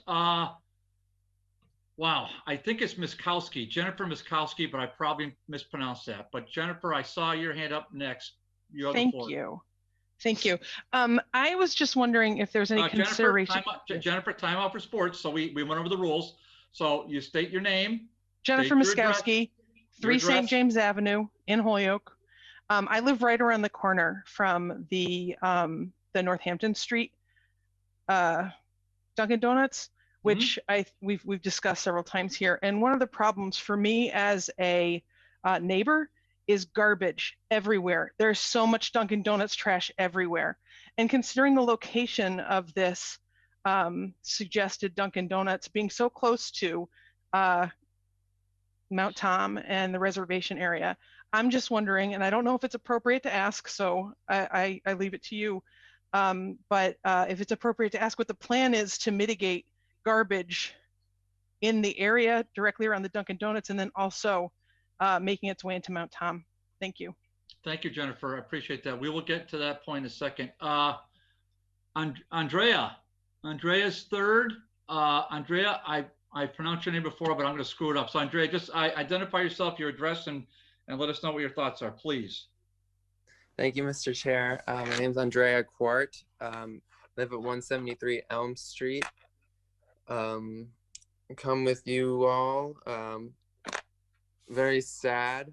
I think Mount Tom is one of Holyoke's best kept secrets.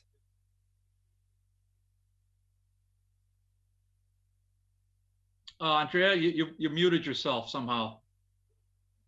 I apologize. Yep. Thank you. Okay.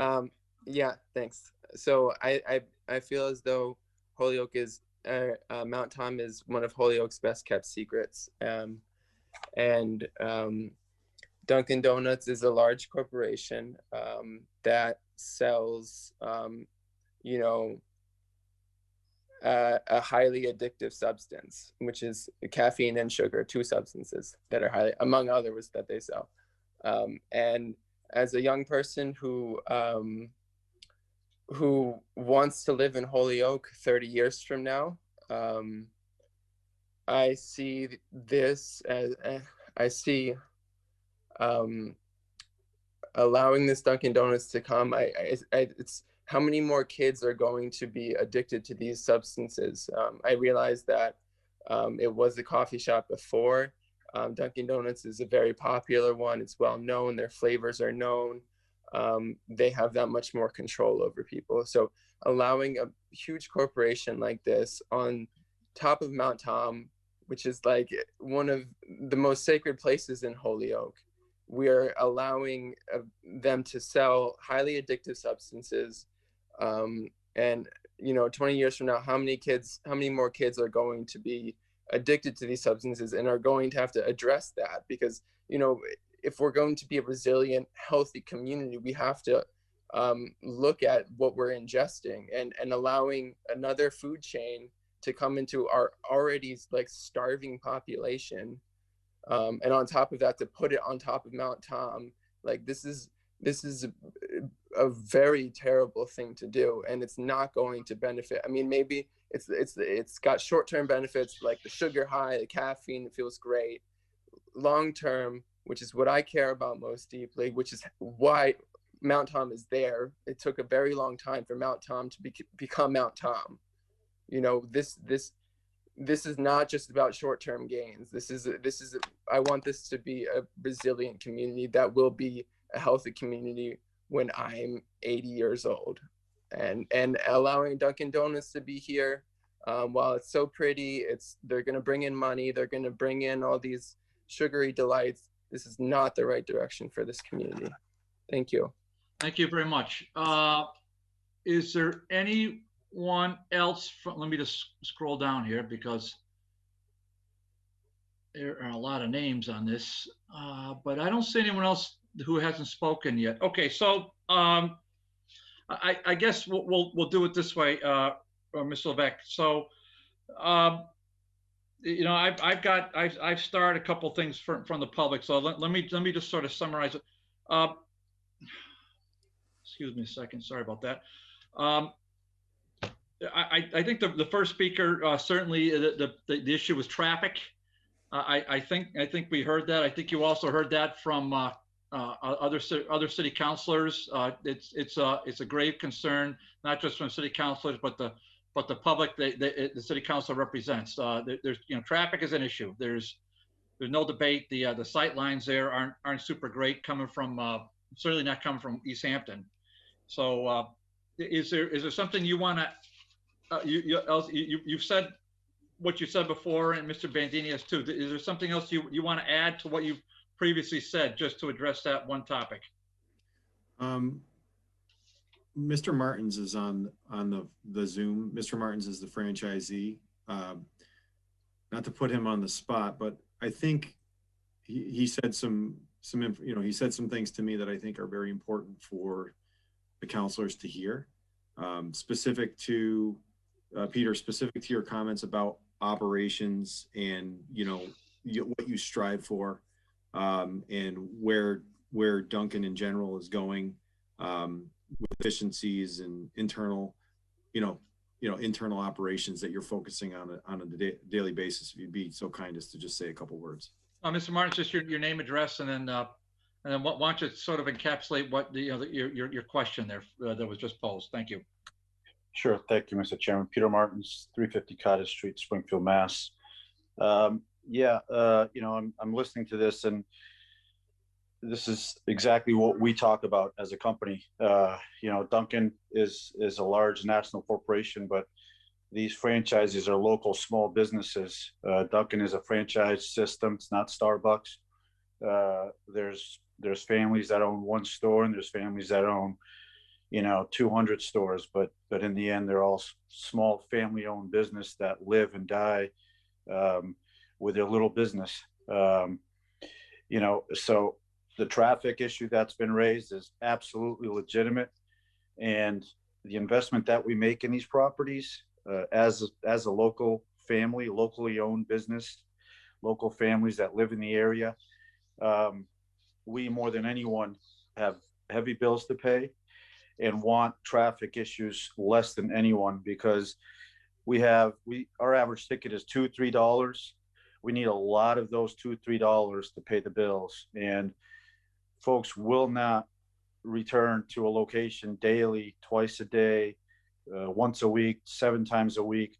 If it's not safe, if it's not clean, if it's not inviting, we cannot afford to have a situation where people are coming in and feeling danger and nervous to come in and out.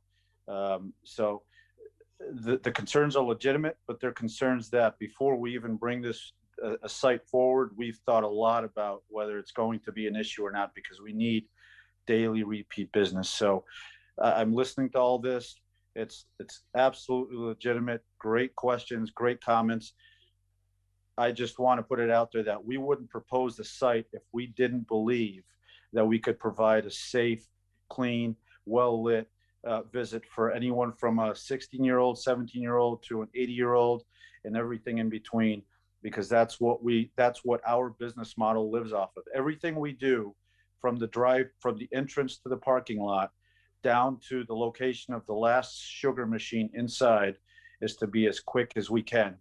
There is room for improvement. We'll continue to redevelop, redesign the location of the equipment inside, the amount of employees, all based around speed of service and good service with good product. So that is our livelihood. That is everything that we think about. We could have a street with 4 times the traffic that street has and still not put a Dunkin' there, because we know that we cannot safely provide a good visit daily for our guests. We just can't do it. And there are a lot of locations out there like that have a lot more traffic that we do not even consider, because we know there is no way to safely come off of the road, have your visit, get a nice cup of coffee, and go back about your way safely, pleasant every day. So this location, after a lot of thought, as has been said, it's been roughly 4 years that we've been thinking about this, working with the town, which has been great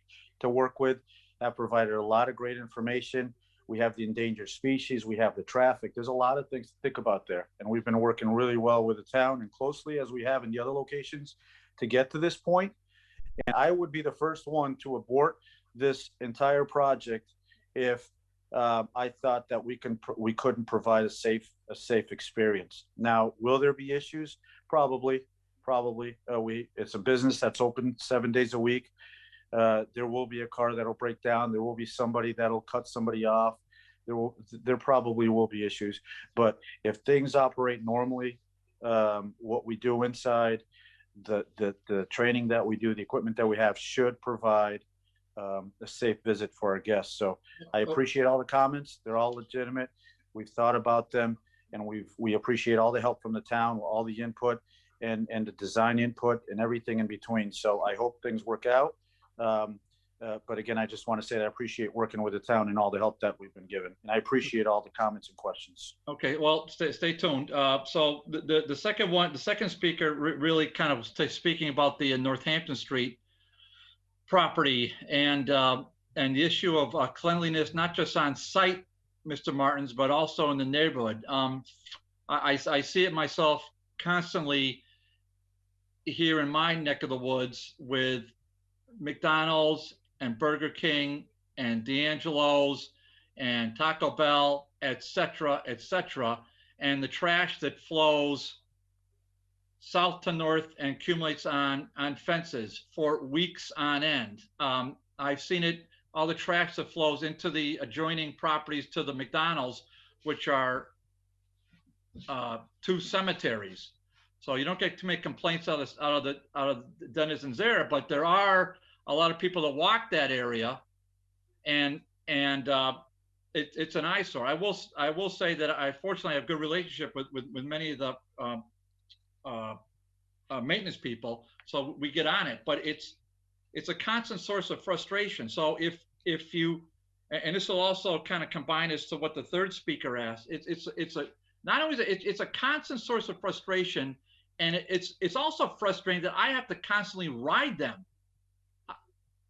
I don't want to ride anybody. I hate that. It wastes my time and it raises my blood pressure, which already is through the roof as it is. So I don't like doing it. I can't stand it. So there's got to be a commitment, and I mean I'm almost tempted to make it in a condition on a permit commitment that you're going to have some kind of dedicated employee staff time to deal with this litter issue, because you know it's going to happen, and you know it's going to blow. It blows all over the neighborhood. Now, listen, Holyoke has not bathed itself in glory the last 2 months as far as picking up the trash. So let's call a spade a spade. But the fact is, we've got to get help from our corporate partners as well. So what say you to at least making an effort, somebody picking up the lot? I'm not saying they're gonna have to go hike, the Christopher Clark Trail up there and go pick up the litter all the way up to, where the plane crashed in 1940s. But I'm just saying, and not to take their life in their hands either, with crossing a road like that. But still, something's got to, please try to address that. So maybe I don't want to go off topic too much by what the lady referenced on Northampton Street, because we're really dealing with this issue, but it's kind of a combination. So why don't you talk about maintaining the perimeter of your property? Sure. Thanks for that, Mr. Chair.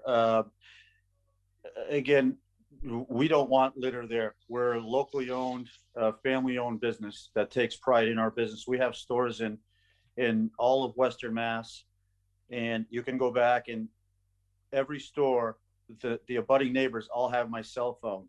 If the trash isn't dumped, if there's kids hanging out, every neighbor has my direct cell phone. And yes, there is a lot of trash. We put extra trash cans out, and we have what we call internal travel paths that are done every hour, that an employee is trained to go outside and do, change all the trash bags that are full, and go through the parking lot, including the grass and parking lot and neighboring lot.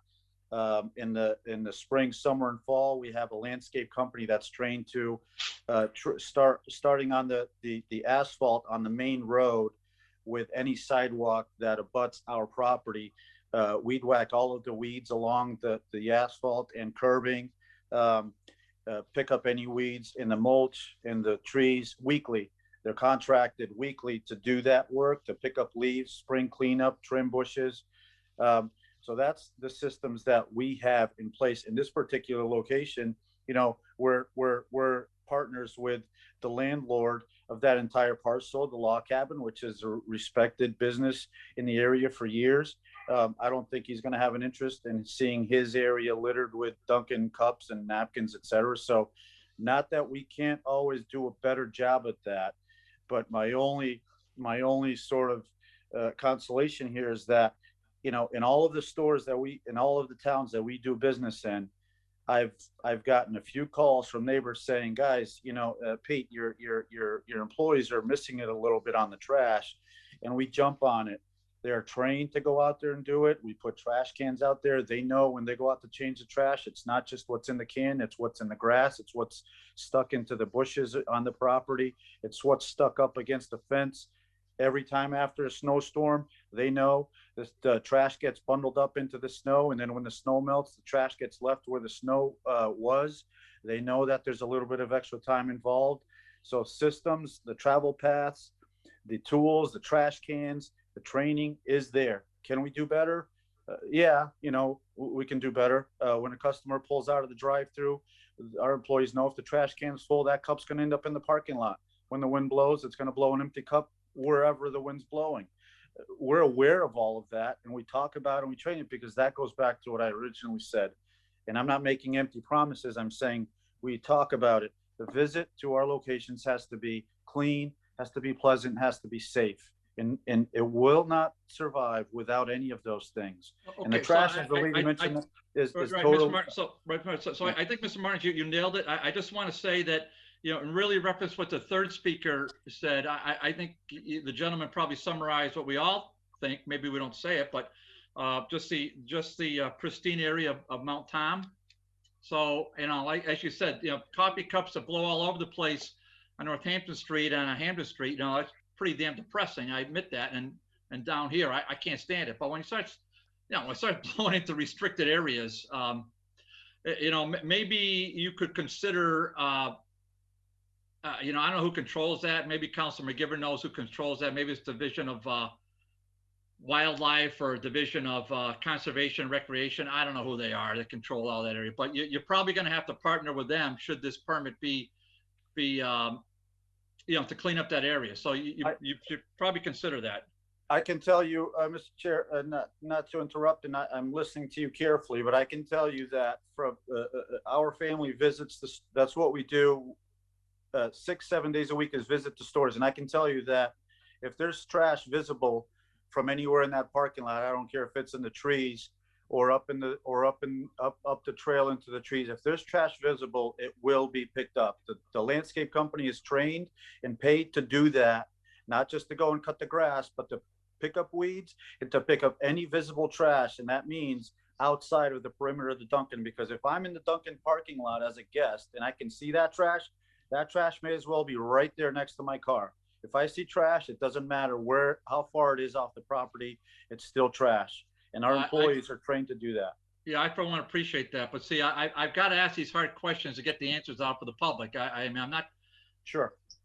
Nobody likes a hard guy, and I'm not trying to be a hard guy, but I'm just trying to get and then just to answer your point, I'll turn over to Councilor Murphy in a second, that the primary reason I'm even entertaining this, and I voted for it before, is because of Peter and Mick. I mean, that's why I'm basically, I'm basically even going down this road. I mean, you're all very nice people and all that, but Peter and Mick have done a tremendous service for the city, and that service needs to be applauded and recognized. Councilor Murphy. Thank you, Mr. Chairman. First of all, I heard the traffic issues. Obviously, that's a concern. I'm assuming, and as far as the Dunkin' part, that probably 80 or 90% would be coming from Easthampton, coming down into Holyoke and pulling over. So it is a right turn as they're coming down, and then they would take a right turn getting out. But the Delaney Market, I wonder what the demand would be there, and are we going to get a significant number coming up to get lunch or to come and get dinner? I mean, obviously, I think at some point the Delaney Market has a little different attraction than the Dunkin' Donut. Can we address that a little bit to Peter R rather than Peter M? Yep, go ahead. Mr. Chairman, with your permission, good evening. Yeah, just your name and address, Peter, please, and then please fire away. Peter Ross, Cotton, 41 Sun Souci Drive, South Hadley, Mass. Thank you. Go ahead. Thank you. Thank you for all the comments. Really smart comments, and I understand the concerns. Specifically to the question, Delaney's Market is at this location going to be an experiment, something that we'd really like to see how it works. Mainly because we know that our business is an afternoon, evening business versus Dunkin' being a day business, Mr. Murphy. So I think that's one of the reasons we like to see how that works together. To be very honest with you, we have 3 stores right now. I do not expect this market to be much more than 15-20% of our average store. So I don't expect a lot of traffic. We think 2-3 people at a time. You are correct. I think somebody's going to come up from Holyoke, just like they're going to come from Easthampton. At least that's my hope, and drive in and buy some meals. So I think that's a realistic expectation. But I honestly don't see this like a major traffic thing. I think the traffic that we generate at the Log Cabin is radically higher than anything that a couple people at the market will do at any time.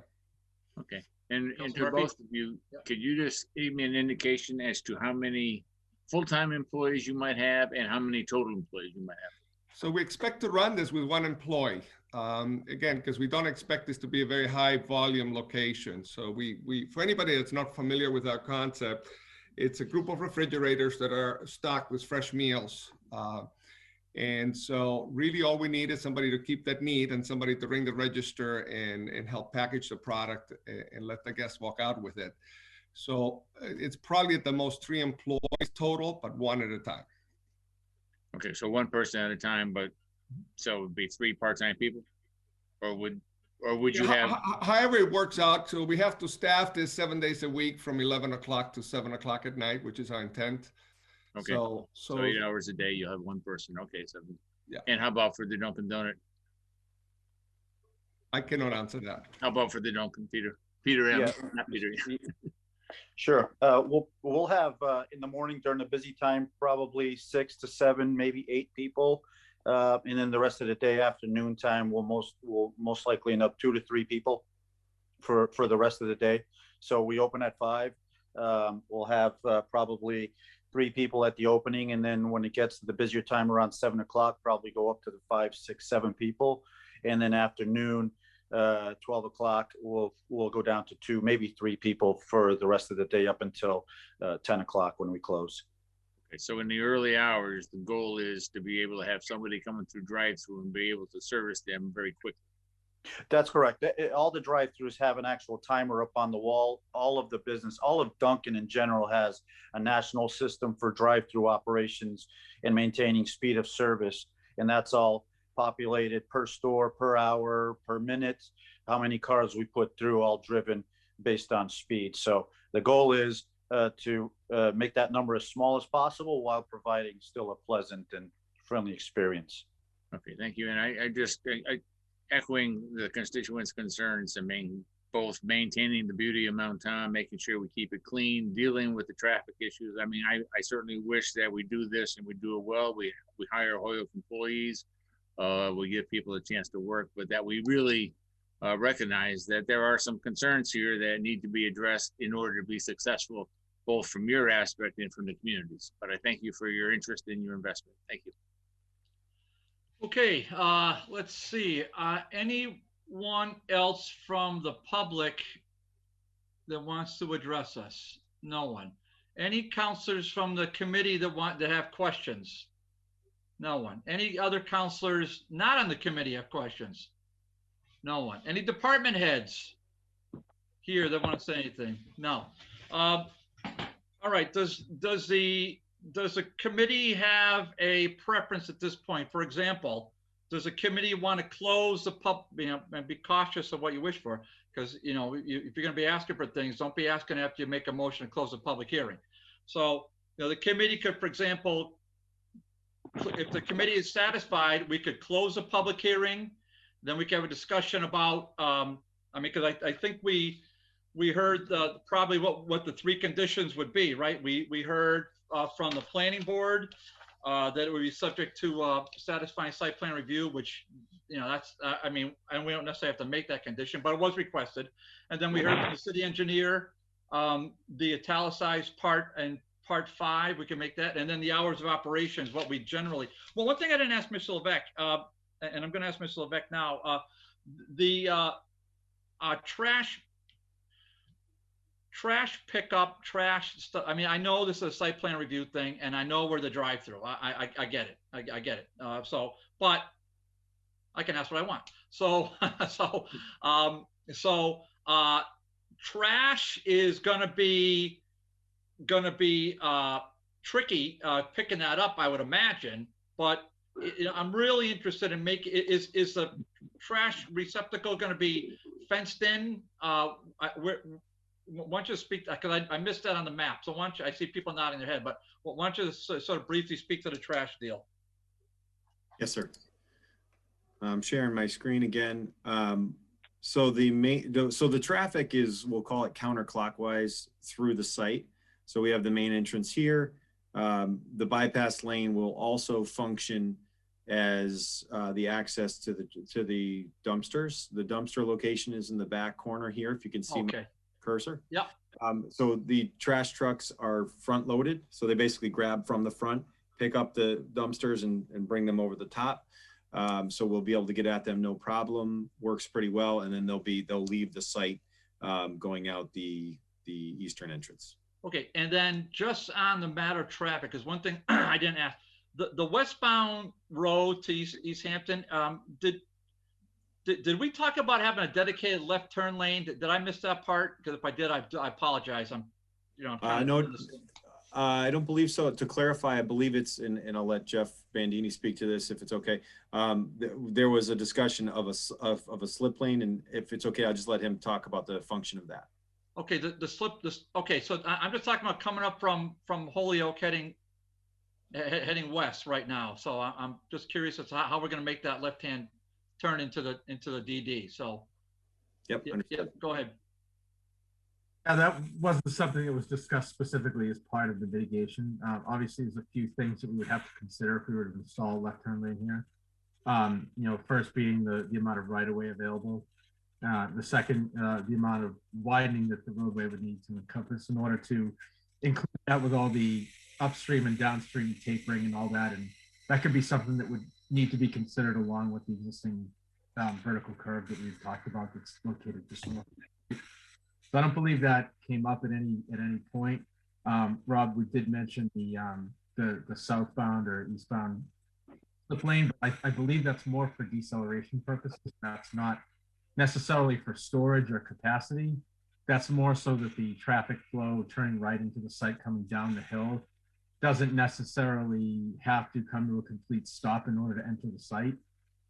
Certainly we're conscious of the fact that if there is some sort of measurable queue on site, and I don't know if you want to zoom in a little bit, Robert, you can see kind of the faint sort of screened vehicles in the queue there. So if there was somebody waiting at the queue there, we wouldn't want somebody to come down the hill and turn right into the site and have to come to a complete stop in order to do that. So that's the purpose of that deceleration lane. And we're, again, working with the city engineer in order to design that up to the proper standards for this project. Yeah, that's nice for people that come from Easthampton. But people coming from Holyoke, what are we doing?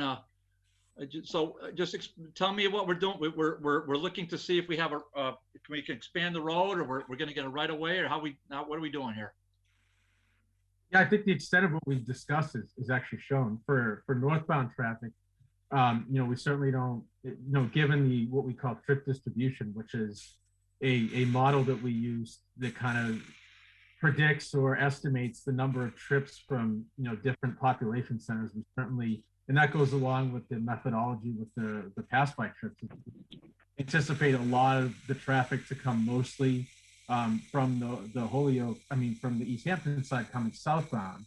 And we even had discussions with the city engineer about revising those percentages to reflect a little bit more of what the anticipation was. I think what he suggested that we use is 75% coming southbound and 25% northbound. So we don't anticipate a great number of left turns, especially when compared to right turns, given, you know, the ease of access for turning left in and left out of the site as you would compare to the ease of access to turning right in and right out of the site. No kidding. All right. All right.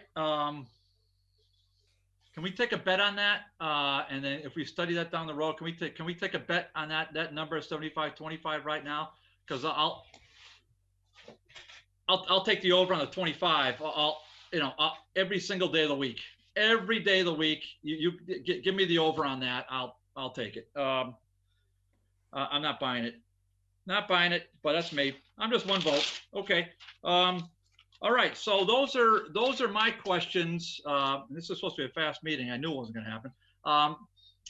What's the committee's pleasure? Do you have any? Do you have a thought? Did you want to close the public hearing, for example? And Mr. Chairman. Councilor Graney. Yeah, I just want to make sure that the planning board does a thorough review of this project, that we get input from the planning board, that Mr. Kelly and his board has plenty of leeway and plenty of room to make sure that everything is copacetic with this project before we okay it. I think that it's critical, the location, the area, the traffic problems, and everything that's been mentioned tonight about this project. I just want to make that a condition of our accepting this project. That's all. So to Councilor Graney's point, and this is put in the letter that I mentioned before, is that that we can add a condition on the grant of a special permit upon the approval of a drive-through facility by the planning board as part of site plan review. So I don't think that's off the wall. as far as the petitioner goes. Ms. Levesque, do you have a comment on that? We understand that, Commission, sir. Okay. All right. So I think that satisfies what Councilor Graney just mentioned. Does the body have a comment about the hours of operation? Pro, con, agnostic? What's the feeling? I feel they're fair. Okay. I don't have any problem with it. Councilor Bon Martinez, what's your feeling? I just want to say thank you for considering the area and opening this business. As Peter already mentioned that he is in favor of the project, as he already had a Joe, what was it called? Joe Coffee? Mount Joe. Plant there. Joe. And it's been existing, and whatever, you know, if there was an issue before of anybody littering and whatever, it could be almost the same. So if it was never litter in the area, we're hoping that that's not the issue, which is one of the concerns of the group. Thanks again. We need as many businesses that we can afford in the city of Holyoke, and thank you for considering Holyoke to be your place. Thank you. Thank you. Councilor McGivern. Thank you, Mr. Chair. I just wanted to quickly comment on the possible condition to link this to site plan review. I mean, it goes unsaid that this project can't go forward without a successful site plan review, but it's the city council who determines use. Obviously, the zone is already allows this type of use. The special permit is an amendment to the zone to allow for a drive-through. Conceptually, it's good to hear the presentation the way it's done this evening, as always, so we know the details. But we're not voting on the details as much as we are voting on the concept that a drive-through can work within this zone. The zone already says that this type of business can exist within the zone. It's up to the planning board to make it exist with taking into consideration the entire picture, the global picture of what the operation is about. What I'm getting at, Mr. Chairman, is sometimes planning board thinks that site plan review is the only say, and sometimes they want to work with us closely. So I think we're the go ahead, but they're the ones that have to make it work if we agree to it. So I just caution the council and the committee about adding an amendment that links us to site plan review. It should be the other way around. Well, I'll tell you, Councilor Bay can be proud of you for that comment. Okay, thank you, Councilor McGivern. Councilor Tallman has his hand up, but are you, Peter? Yeah, just make a statement. I think we heard a lot tonight. And basically, we're voting on a special permit for a drive-through.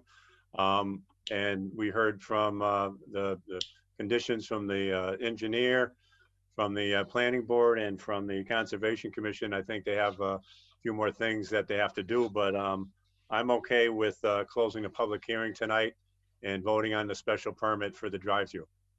Okay, do you want to make that motion, Pete? I'll make a motion to close the public hearing and add motion just do it one at a time, Pete, okay. If you would. Motion to close the public hearing. Okay. Motion's made and seconded to close the public hearing. Under discussion. Mr. Tallman, would you take your hand down, please? I don't see anyone with their hands up who has a vote. I don't see anyone with their hands up at all. Hearing no discussion. On the motion to close the public hearing. All in favor? Aye. Aye. Opposed? None. Okay, so public hearing is now closed. So I'm gonna suggest a couple of conditions on a special permit. As we know, I got my handy sheet here. Under 9.3.3, special permits may be granted with such reasonable conditions, safeguards, or limitations on time or use, including performance guarantees. How about that? Performance guarantees. How about that? That's interesting language, huh? As a special permit granting authority, that's us, may deem necessary to serve the purposes of the ordinance. How about that? That's pretty sweeping. I keep that handy just so we're all on the same page. That's a city ordinance, which by the way is a law. Okay, so there's that. So performance guarantees. Wow. I gotta emphasize that a little more often when I do this. So the first one we're gonna say is one condition. And Jeffrey, you're jotting these down. I know. Jeffrey's our administrative assistant. The first one, and I'm gonna lay it out. Then I'm gonna make it all in the form of a motion in a second. That the hours of operation be 7 days, 5 a.m. to 10 p.m. for the drive-through. second of all, the condition that the statement of the city engineer be included as a condition of the special permit. Specifically, in his email today, I already read it once. We're not going to read it a second time because we already have it, and we're not going through it a second time, okay? But it's the italicized print, Jeffrey, that's on page 2 of the email sent today at 9:13 a.m. And then I think number 3, and I think this is reasonable, because I hear what Councilor Graney says, and I also hear what Councilor McGivern says, and then I have my feelings, which I said already on this, is that, you know, planning board, we respect them all, and they're wonderful, but you know, we're the ones that are elected.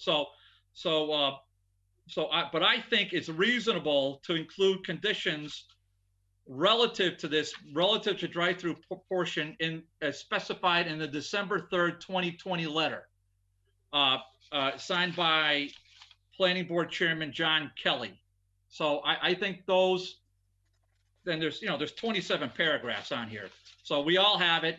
I don't have to spell them all out right now, but those conditions that are relevant to the drive-through part, I believe those should be our 3 conditions to the special permit. So I'm going to form that.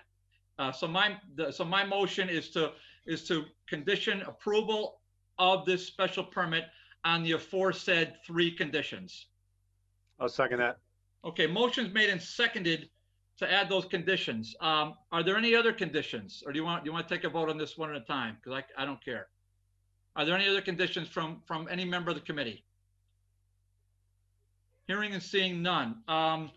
Okay, we're just going to take a vote first on the conditions. The motion been seconded. On discussion, hearing none. On the motion, all in favor? Aye. Aye. Opposed?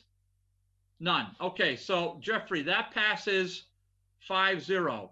I'll take a second motion to recommend for approval the special permit with the aforesaid conditions. Motion I'll make a motion. Go ahead, Peter. I'll make a motion to approve the special permit with those conditions. Second that.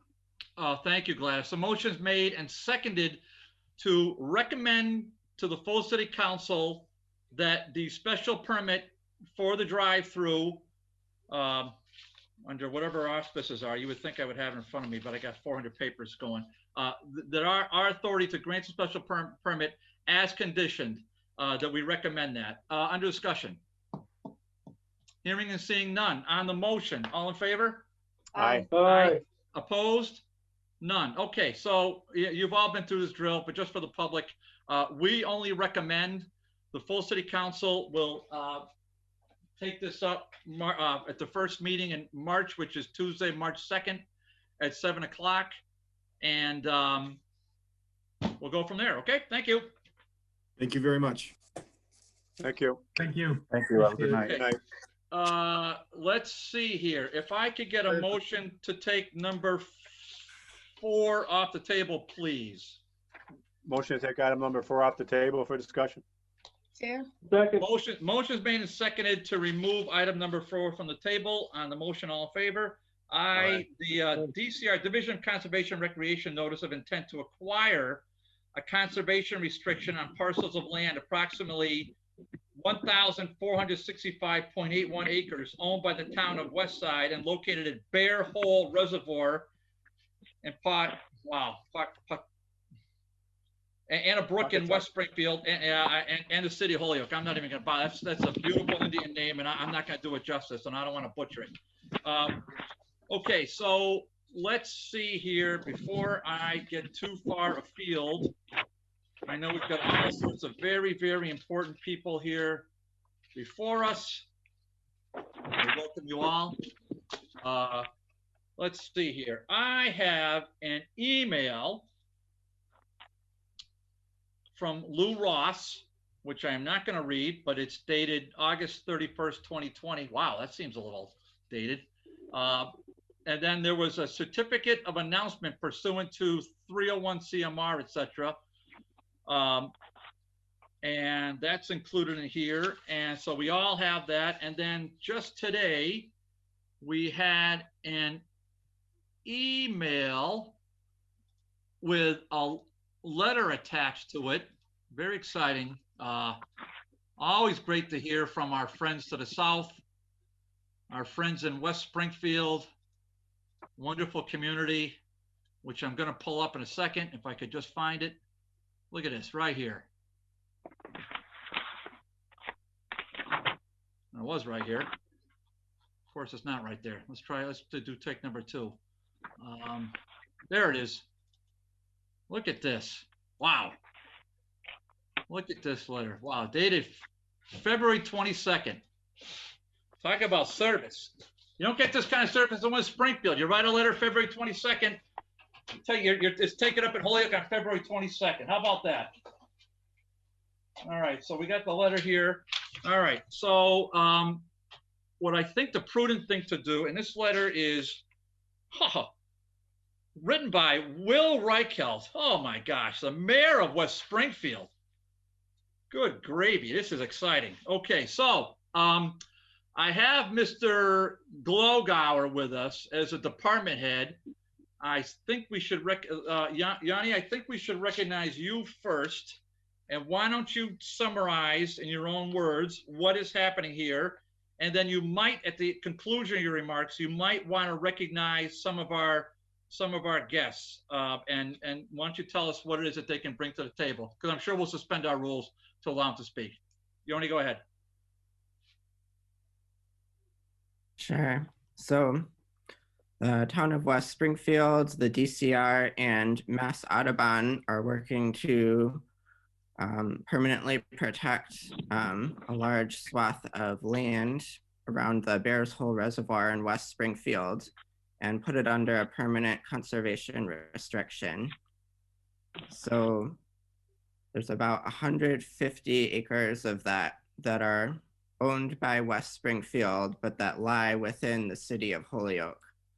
So they had to go through there. They needed a vote from their city council and a signature from their president and mayor to move forward. But they'll also need the same from Holyoke for those parcels. So this is the first step of that. It's just a certificate of announcement because the DCR has to do that in a public forum 120 days before any land transaction. And then with this letter you received, it seems that's opening for the second part where they'll formally ask for signatures from our city council president and our mayor. So that's what I understand. And I think we should recognize, I see 3 folks here who can speak to this further in more detail. There's Kate O'Brien, who's the town attorney for West Springfield, Jennifer Howard from DCR. Well, so just hold on. Yoni, one at a time. Just let me. Sorry. I'm not a stenographer. Okay. All right. So Kate O'Brien, attorney, West Side. Number 2, please. Jennifer Howard, DCR. Yeah. And Bob Wilbur. What's Miss Howard's title? She's the director of. Sorry, I'm not sure. Well, we'll get to that in a second. And then okay. Third. Bob Wilbur, who works at Mass Audubon. Oh, Mass Audubon. Wow. This is getting really exciting. Okay, and who else? Those are the 3 I know of. I think I see here Mr. Ross. I saw a letter from an email from Mr. Ross. Okay, Lou Ross. And Lou Ross is Assistant General Counsel. Wow. General Counsel, DCR. Okay, well, if I could get a motion to suspend our rules and allow the 4 aforesaid people to address us, please. Motion to suspend the rules to let the guest address us. Second. Motion made and seconded to allow Kate, Jennifer, Bob, and Lou to address us on this matter. On the motion, all in favor? Aye. Okay, aye. So we get that out of the way.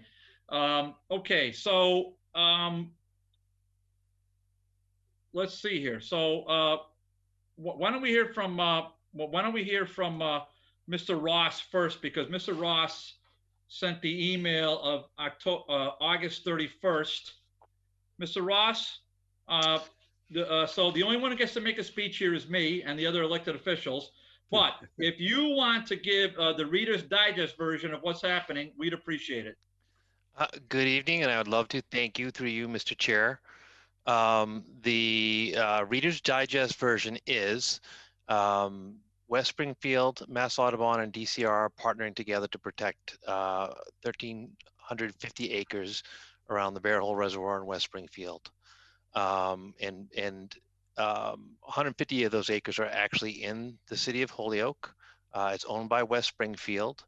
And as administrative requirement to get the benefit of a statute, chapter 184, section 32, in case you'd like that as a reference, it requires the City Council of Holyoke and the City of Holyoke's mayor to approve the CR. And it also requires a public hearing with regard to the fact that this property in Holyoke is going to be part of the protected lands. And that's why we're here. We're here to basically inform the city of that and to ask the city to inform the public of that. Okay, Mr. Ross, Attorney Ross.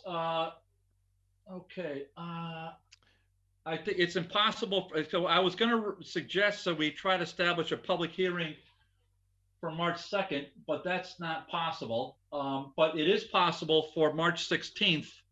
So go ahead. Do you want to? Well, we don't really need a public hearing in the traditional sense of public hearing. What we really need is only to announce the intended acquisition. So there's really nothing that formal that this committee needs to do other than to tell the public that the DCR, West Springfield, and Mass Audubon are partnering on this transfer of land. So although we very much appreciate the offer for a public hearing, we don't need to have a full-blown public hearing. We just basically need to announce it tonight, or by you doing what you've done, you may have already done it for us. So by announcing it tonight, that, as you said, the town of West Side, DCR, Mass Audubon are partnering to acquire this property, that suffices for a public hearing? That does, yes. Okay, because public hearing, I have to tell you, just yes. Public hearing has all sorts of other connotations at the municipal government level, but that suffices. What I just said, hopefully that'll it'll be good enough. Okay, all right, Mr. Ross. I don't want to cut you off, but does that pretty much conclude it? That concludes it for now. There is a certificate if you'd like to sign it. If you do not want to do that, sir, then you don't need to. We'll probably just move forward with this video or a copy of the minutes at some point. Well, I'll tell you, this video is going to be a keeper, that's for sure. But I was going to say that that I see a certificate of announcement pursuant to 301, et cetera, et cetera.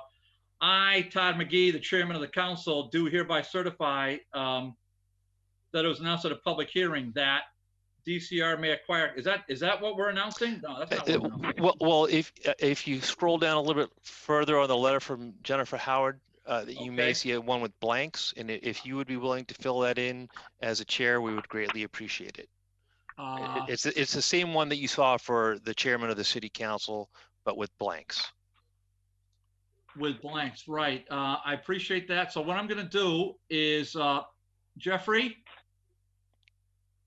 where are you? Okay, right which item 4? There he is. Okay.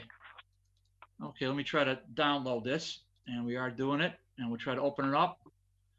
And as you said, scroll down, and we'll scroll down, and we'll scroll down, and we'll scroll down some more. And I don't think I have the verbiage in front of me, but I'll tell you what, worst case scenario, Mr. Ross, we will have you get the proper verbiage to the city council president in time for the March 2nd meeting. and that should probably cover us, just in an abundance of caution. I don't want to mess anything up. Okay, so thank you. Attorney O'Brien, did you want to add something from this West Springfield perspective? Thank you, Mr. Chairman. I appreciate the opportunity to be heard. I think Attorney Ross covered it all. Town of West Springfield is excited about this project, and we would appreciate any support Holyoke can give us. Well, we always want to help West Springfield. There's no debate there. Ms. Howard, did you want to weigh in on this, please? Hi, thanks again for the opportunity. I don't have much to add. I just to clarify what Lou Ross was talking about, one piece of it was the notice, which I guess we covered, and then the letter that Kate sent on behalf of the mayor. The city will be in touch shortly about the council actually signing the conservation restriction, and that will likely happen in the next month or so, because we're still working to finalize that. Oh, okay. Well, then I'm gonna need some guidance. And so the way we work this at this level, we voted out a committee, and once we voted out a committee, we sent it to the full city council. So what would you have us do at the full city council? Would you have us table it at the full city council till we get the verbiage, or is there something I'm missing? Well, I think so. The notice that you read earlier from Lou Ross, from August, those came to the council, I believe, in early October, and that was referred here to this committee. So I think we've satisfied that. You've satisfied that, as Lou was saying. We could get you that other blank, or we could wait for Mr. President to deal with it. It's really, we wanted to alert the DGR committee, since this issue is here, just to provide some context, that that it's not just the notice, it's actually we're acquiring the conservation restriction, and that full document will be sent to the council. And there will be a request from the city, and Kate O'Brien could respond additionally if you wanted to add anything. That will be a request from the city that the city council and the mayor of Holyoke sign the document, sign the conservation restriction, separate from this notice requirement, which is really just a regulatory step for us.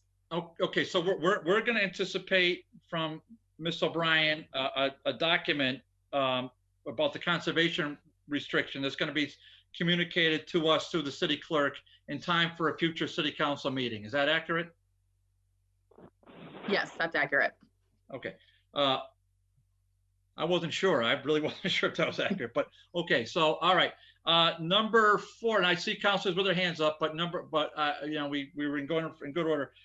Mr. Wilbur from Mass Audubon. Did you want to weigh in for a minute? Yes, I'll be very brief, Mr. Chairman. Just very quickly on the organization. So to make sure everyone knows who we are, we were started in Massachusetts 125 years ago by 2 women. We're the first Audubon organization in the world at that time. And we are very actively involved. We have a large education arm of the organization, and we are very committed to helping in your city. We have been in 7 of the elementary schools for 3rd graders, helping with environmental education. We're going to be hiring a bilingual environmental educator, and we are committed to being in all 20 Holyoke elementary school classes in 2021. And also leading regular field trips and nature walks to Bear Hole in 2022. And so we're pleased to be helping you in your city. Mr. Wilbur, see, I knew I would save the best for last. So and everybody else is great. No, not the plain favorites here, because we want to hear from all of you.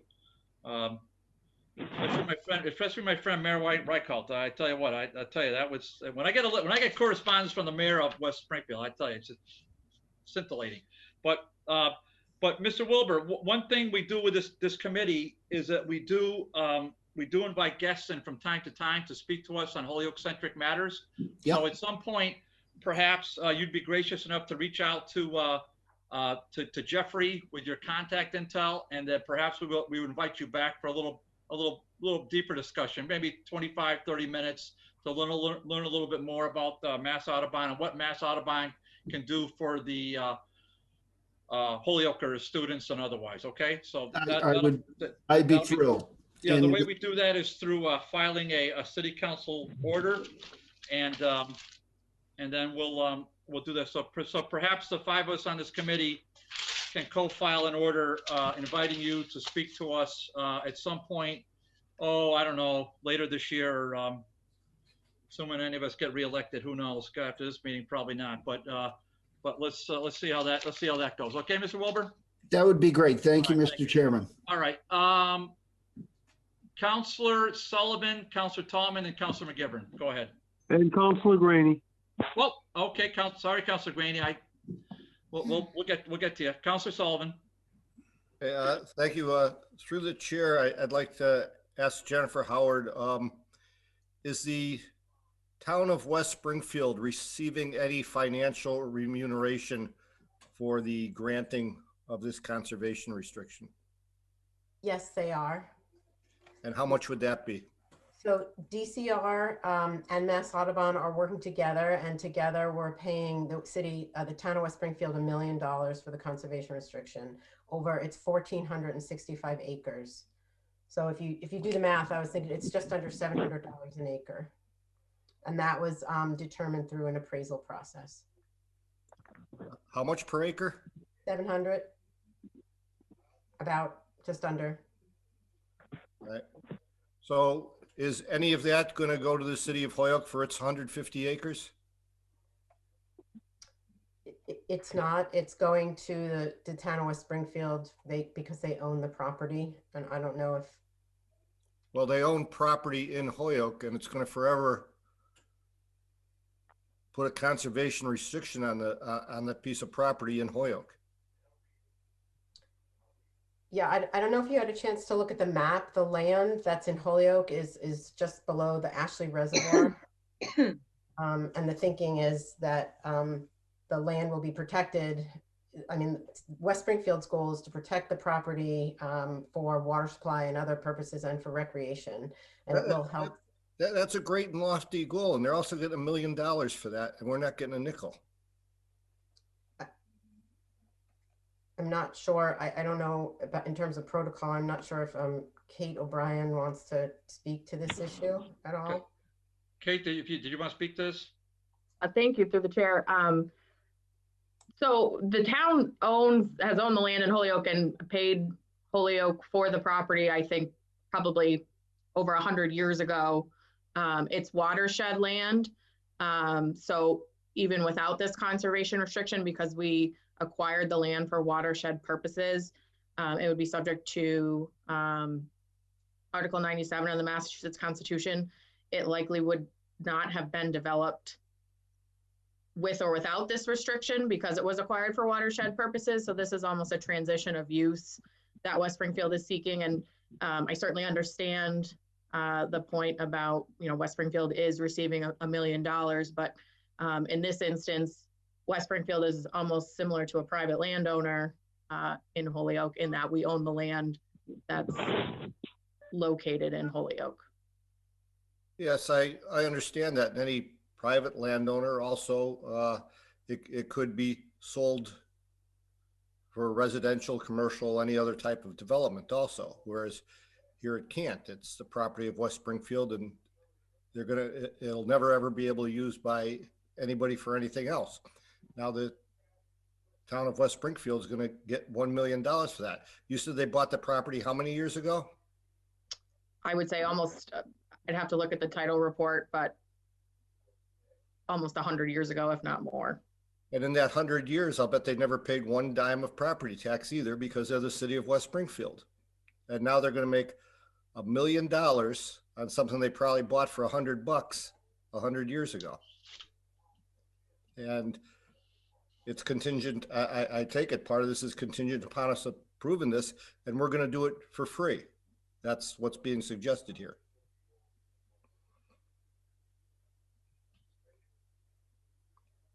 Oh, yeah, you're under no obligation to respond. Okay. Mike? Sorry. I mean, if you want to respond, you just, I want to. Thank you, Chairman. I understand the point. I think, you know, we're doing this in the interests of the public to preserve a large swath of land. I think, you know, it arguably benefits Holyoke in that it protects land that's adjacent to your reservoir. I realize that the dollars are going to West Springfield. But I think in the best interest of the public, the land will be protected in perpetuity. Well, I agree. It's in the best interest of the public for both towns. One town's getting $1 million and the other doesn't get even tables, you know, the crumbs off the end of the table. So thanks for that. All right. All right. I've got no more questions. That's. Thank you, Councilor Sullivan. Councilor Tallman. Yeah, thank you, Mr. Chairman. Just as to Kate O'Brien, so the basic issue here is West Springfield owns that land, even though it's in Holyoke. By the resident. Okay. And they've known that for a number of years? Yes. Now, is the water department have come into play here at all because it's near the Ashley Reservoir? Was there anything signed off by them, or it has to be, or no? The Holyoke Water Department? Right. Or the Holyoke, no, yeah. Not to my knowledge. I think the city council and the mayor, by statute that allows conservation restrictions to be granted, they have to approve it, but though Holyoke Waterworks is adjacent to it, they wouldn't have any approval process in this particular statutory scheme. Okay, and this is basically being watershed land is protecting their interest in the reservoir. Correct. So what we did, that watershed is offline for West Springfield. We haven't used Bear Hole as a main water supply in many years, and it came offline as a backup water supply, I think in 2009, when we began getting water from the wells we own in Southwick. So it no longer served as a watershed. So what we was approved through the state legislature was basically a transfer and use from the property from watershed to this recreation property that will be protected by a conservation restriction. So this transaction has already been approved by the state legislature, by our city council and by our mayor. So at this point, the Holyoke City Council and the mayor would be the last approval steps in the process. And so there just is basically a notice of intent, and that we have to get the public aware that we're doing this, and that we just have to have the signatures from the mayor and the council president. Correct. So I believe this is a notice that DCR is acquiring property or acquiring an interest in property. I shouldn't say they're acquiring property, an interest in property in Holyoke. That's what's happening tonight. And then, as Jennifer mentioned, the Mayor Reichel will be sending to the council and to Mayor Morse a copy of the conservation restriction for their review and approval at a later meeting. Okay, thank you. No, hold on, Joe, because I just Councilor Graney. I kind of in line with Mr. Sullivan, Councilor Sullivan's statements. Once again, the city of Holyoke, stands to, I'm an environmentalist, probably as much as anybody else in the surrounding room that we have here on Zoom. It seems that the city of Holyoke should probably get more benefit in this situation. I think, would it be prudent for us to have our solicitor, our attorney look into this transaction so that we can get all the legal information in this transaction or this document, so that we are protecting all the rights of the citizens of Holyoke? I think it would be prudent for us to do that as a government entity, Mr. Chairman. I think Councilor Graney raised a good point. I'll just make a note of that, Councilor, and let me just kind of go through the other councilors, and we'll circle back. Okay. Anything else, Councilor Graney? No, I'm interested to hear. I took a note, but let's go through it. Councilor McGivern, please. Thank you, Mr. Chairman. And I'd just like to say, I think we have to look at this a little bit different, although I understand the points that are being raised. Bear Hole is a very special place. Attorney O'Brien Scott points out that it's off use as far as water goes, but that's the story of the city of Holyoke. It's Ashley McLean and the Whiting Street Reservoir in Holyoke. It's also the Whiting Reservoir that we own in Southampton. And more important, I think we have to look at this. We own land in Southampton for the purpose of our Tycomedy Reservoir. Now, Jennifer, I don't know if DCR was so good to Holyoke when conservation restrictions were placed in Southampton, but I understand the price and the appraisal for the conservation restrictions and good for the town of West Springfield itself. We protect our watershed land. We protect our reservoirs, whether they're online or not, the same way that I think West Springfield should protect their reservoir. This land is never going to be developed. It actually not only is Bear Hole is part of a system that is fed by a spring. Part of it is fed by a spring, which actually goes through Ashley and McLean. And the water that we use, although our main water source comes from Southampton, and we can fill Ashley and McLean from Southampton, the water that we use is also the water that West Springfield, uses, even though it's a backup reservoir itself. Conservation restrictions are important to the Commonwealth, obviously. I think, Jennifer, and I don't think you can answer this tonight, that per capita, Holyoke has probably got more acres of conservation restriction protected land than any community around in Western Mass. I could be wrong, but I think per capita, we're right up there in the top. And we've always been. Mount Tom Reservation, our reservoirs, our watersheds, the river itself. We protect the river. Our river access is the minimum for a community that was built as an industrial city. And compared to the other communities, the way they get into the Connecticut River itself. Holyoke goes far beyond, and I'm proud of that as a Holyoker, and I think the City Council should be proud of that too.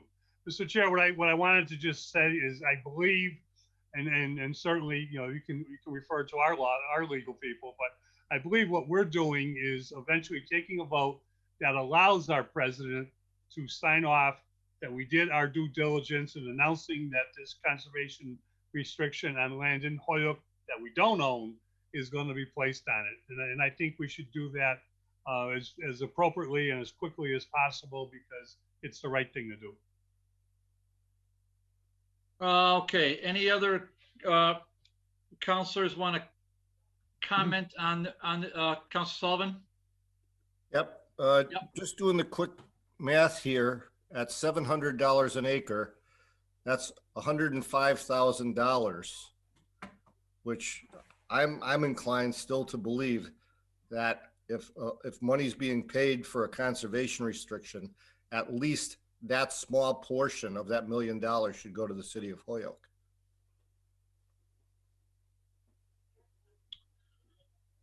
Yeah, I appreciate that, Councilor. I appreciate that, Mike. And I appreciate your comments too, Howie. I don't know how best to weigh in on this. First up, I'm glad Councilor Sullivan always does his homework on this, and I wasn't aware that there was a remuneration on going forward. I think though I did understand that the West Side owned 150 acres. But as we heard, and I think most of us know, I mean, the city of Holyoke owns swaths of land in the town of Southampton. I mean, hundreds upon hundreds upon hundreds of acres. Now, there is, however, a financial arrangement between the city of Holyoke and the other communities. So the other communities are benefited financially. It's not just like Holyoke coming in and top down, cramming it down their throat and saying, ha ha. There is a financial, so let's keep that in mind as well if we're all going to have our cards on the table. So I don't know. I think that I think just my opinion. Councilor Graney raises a good point. We probably should get some direction from the law department, though I frankly don't know where it's going to lead us other than to right where we are now. Mr. O'Brien, if I may, what is our or anybody, but Mr. O'Brien seems to know, what is our what's our timetable to get the aforesaid letter from West Springfield, and then what is the timetable to sort of I don't know, if you will, I don't know if you call it closing on this, but what is, what from a legal perspective, where are we in the timeline? So from a legal perspective, currently we are, we had a probably 500-page title report on all the 1,400 acres that the town of West Springfield has acquired over the years. So we're resolving the title issues that remain outstanding to DCR and Audubon satisfaction. We had a full survey, perimeter survey done. That is also being finalized. Once the survey is finalized, that's an exhibit to the conservation restriction, showing the property boundaries and where the town of West Springfield will have watershed rights. Once that's finalized, we should be able to get the CR over to the city of Holyoke. The language has already been vetted by our city council and our mayor, and the language is all approved. The language has been vetted by DCR, and Audubon is approved on their end. So really it's just the exhibits that we're working on now. We do have an end of the fiscal year closing date, with DCR being one of the funding sources. This does have to close before June 30th because the funding has been allocated for this fiscal year, and there's no guarantee that it will be there for next fiscal year. So I would say you would get the letter from the mayor within the next month with the full conservation restriction. We'd be happy to send you a draft earlier if you'd like to see it earlier before the survey is finalized. We can do that, whatever the preference of the council and the subcommittee is. And then again, we need to close by June 30th. Right. Yeah. So we certainly want to keep that in mind. And I know you don't know this, but oh my God. Hold on. There it is. Yeah, we at this committee, we're usually not too organized, but this year we decided to organize a little bit. So we're meeting 3/29, 4/26, 5/24, and 6/14 at a minimum. Now, there may be one other meeting in either May or June, preferably May. I mean, we're just so busy in June anyhow. So we may get forced. We may have our hands forced to meet one more time in May, but I'm hoping to duck that. So we're going to meet at least 4 times, so possibly 5 times between now and the end of the fiscal year. So I just want to say that for the record. Let's assume we have a quorum, but this committee is responsible. We always have a quorum. So and I'll recognize Councilor McGivern in a second. So I'm thinking that Councilor Graney had a thought, and I have to say I agree with him. It probably would not be a bad thought to make a motion, refer this to legal, so we could have some sort of legal guidance on this from our perspective. So I probably entertain that motion a second from Councilor Graney. And then I'll make that motion, Chairman Bartley. I'll make that motion. We refer to legal counsel for their input and review. Do I have a second on that? Second. Okay. All right. Motion made and seconded. Let's just kind of. Yeah. I'm not gonna call for a vote, Mike. Just hold on a second. I just have a question for the chair. And Councilor Sullivan, you'll be recognized in a second, but I've got Councilor Tallman. So hold on a second. I just got to do an order, Mike. Councilor Tallman has his hand up. Councilor Tallman. Okay. I just wanted to suggest that as Kate O'Brien Scott stated, that maybe we can just see the draft, and I'm sure before the mayor or the city council president signs anything, I'm sure it's going to go to legal anyways. So that's my comment. Yeah, Pete, and I think you're right. But before I recognize Councilor McGivern had his hand up. Councilor McGivern. Just a couple of follow-ups. The deal with Southampton is very simple. We have to give them all the free water that they want out of Tycomedy. The problem is they have to have it filtered, and they have to build their own filtration plants, so they don't take any water from us anymore. But what I wanted to point out, and I understand that we need to get some feedback from our attorneys, and that's always prudent. We need to protect Bear Hall. We have a similar situation on Mount Tom where, and I think it's the same operator, that we finally got the time frame where a quarry was closed. The quarry that should have never been open on Mount Tom because it was never used by the O'Connell and Sons. And it was something that was it's a done deal, but it was a joke when the courts ruled against us. But we got right now, and we're trying to protect this, and I hope it works, appropriately a group that is going to fill the quarry in. I call it quarry reclamation, which is not easy because we missed that. We didn't have the proper ordinance there. Bear Hall is next to a quarry that's in Westfield. And I hate to see anything with that quarry coming towards us, even though we don't own the land in Holyoke. It is our land. So I just think we should work as quickly as possible to take the steps necessary to put the conservation restrictions on. I can assure you will. Councilor Sullivan. Yeah, well, my question was, if we're referring this to legal, is it going to come back to this committee? Are we tabling it this committee, or is it just, is that it? I love those questions. Yes, so we can refer to legal from this committee and it would stay in committee, right? So we have the authority to do that, Mike. So we can refer a question. She would then file her answer with the clerk, and then we would send it from the clerk back to the committee. You follow me? Yep. That's all I wanted to make sure before I voted on it. All right. That's why I get paid tremendous sums of money to know those answers. Okay. So yes, go ahead, Mike. And I just want to be clear. I'm completely in favor of protecting the area. What I'm not in favor of is leaving $100,000 on the table. Yeah, everybody here wants to protect the environment. If any, come on, we all believe that. But I'm glad you enunciated that. Okay, so the motion on the table,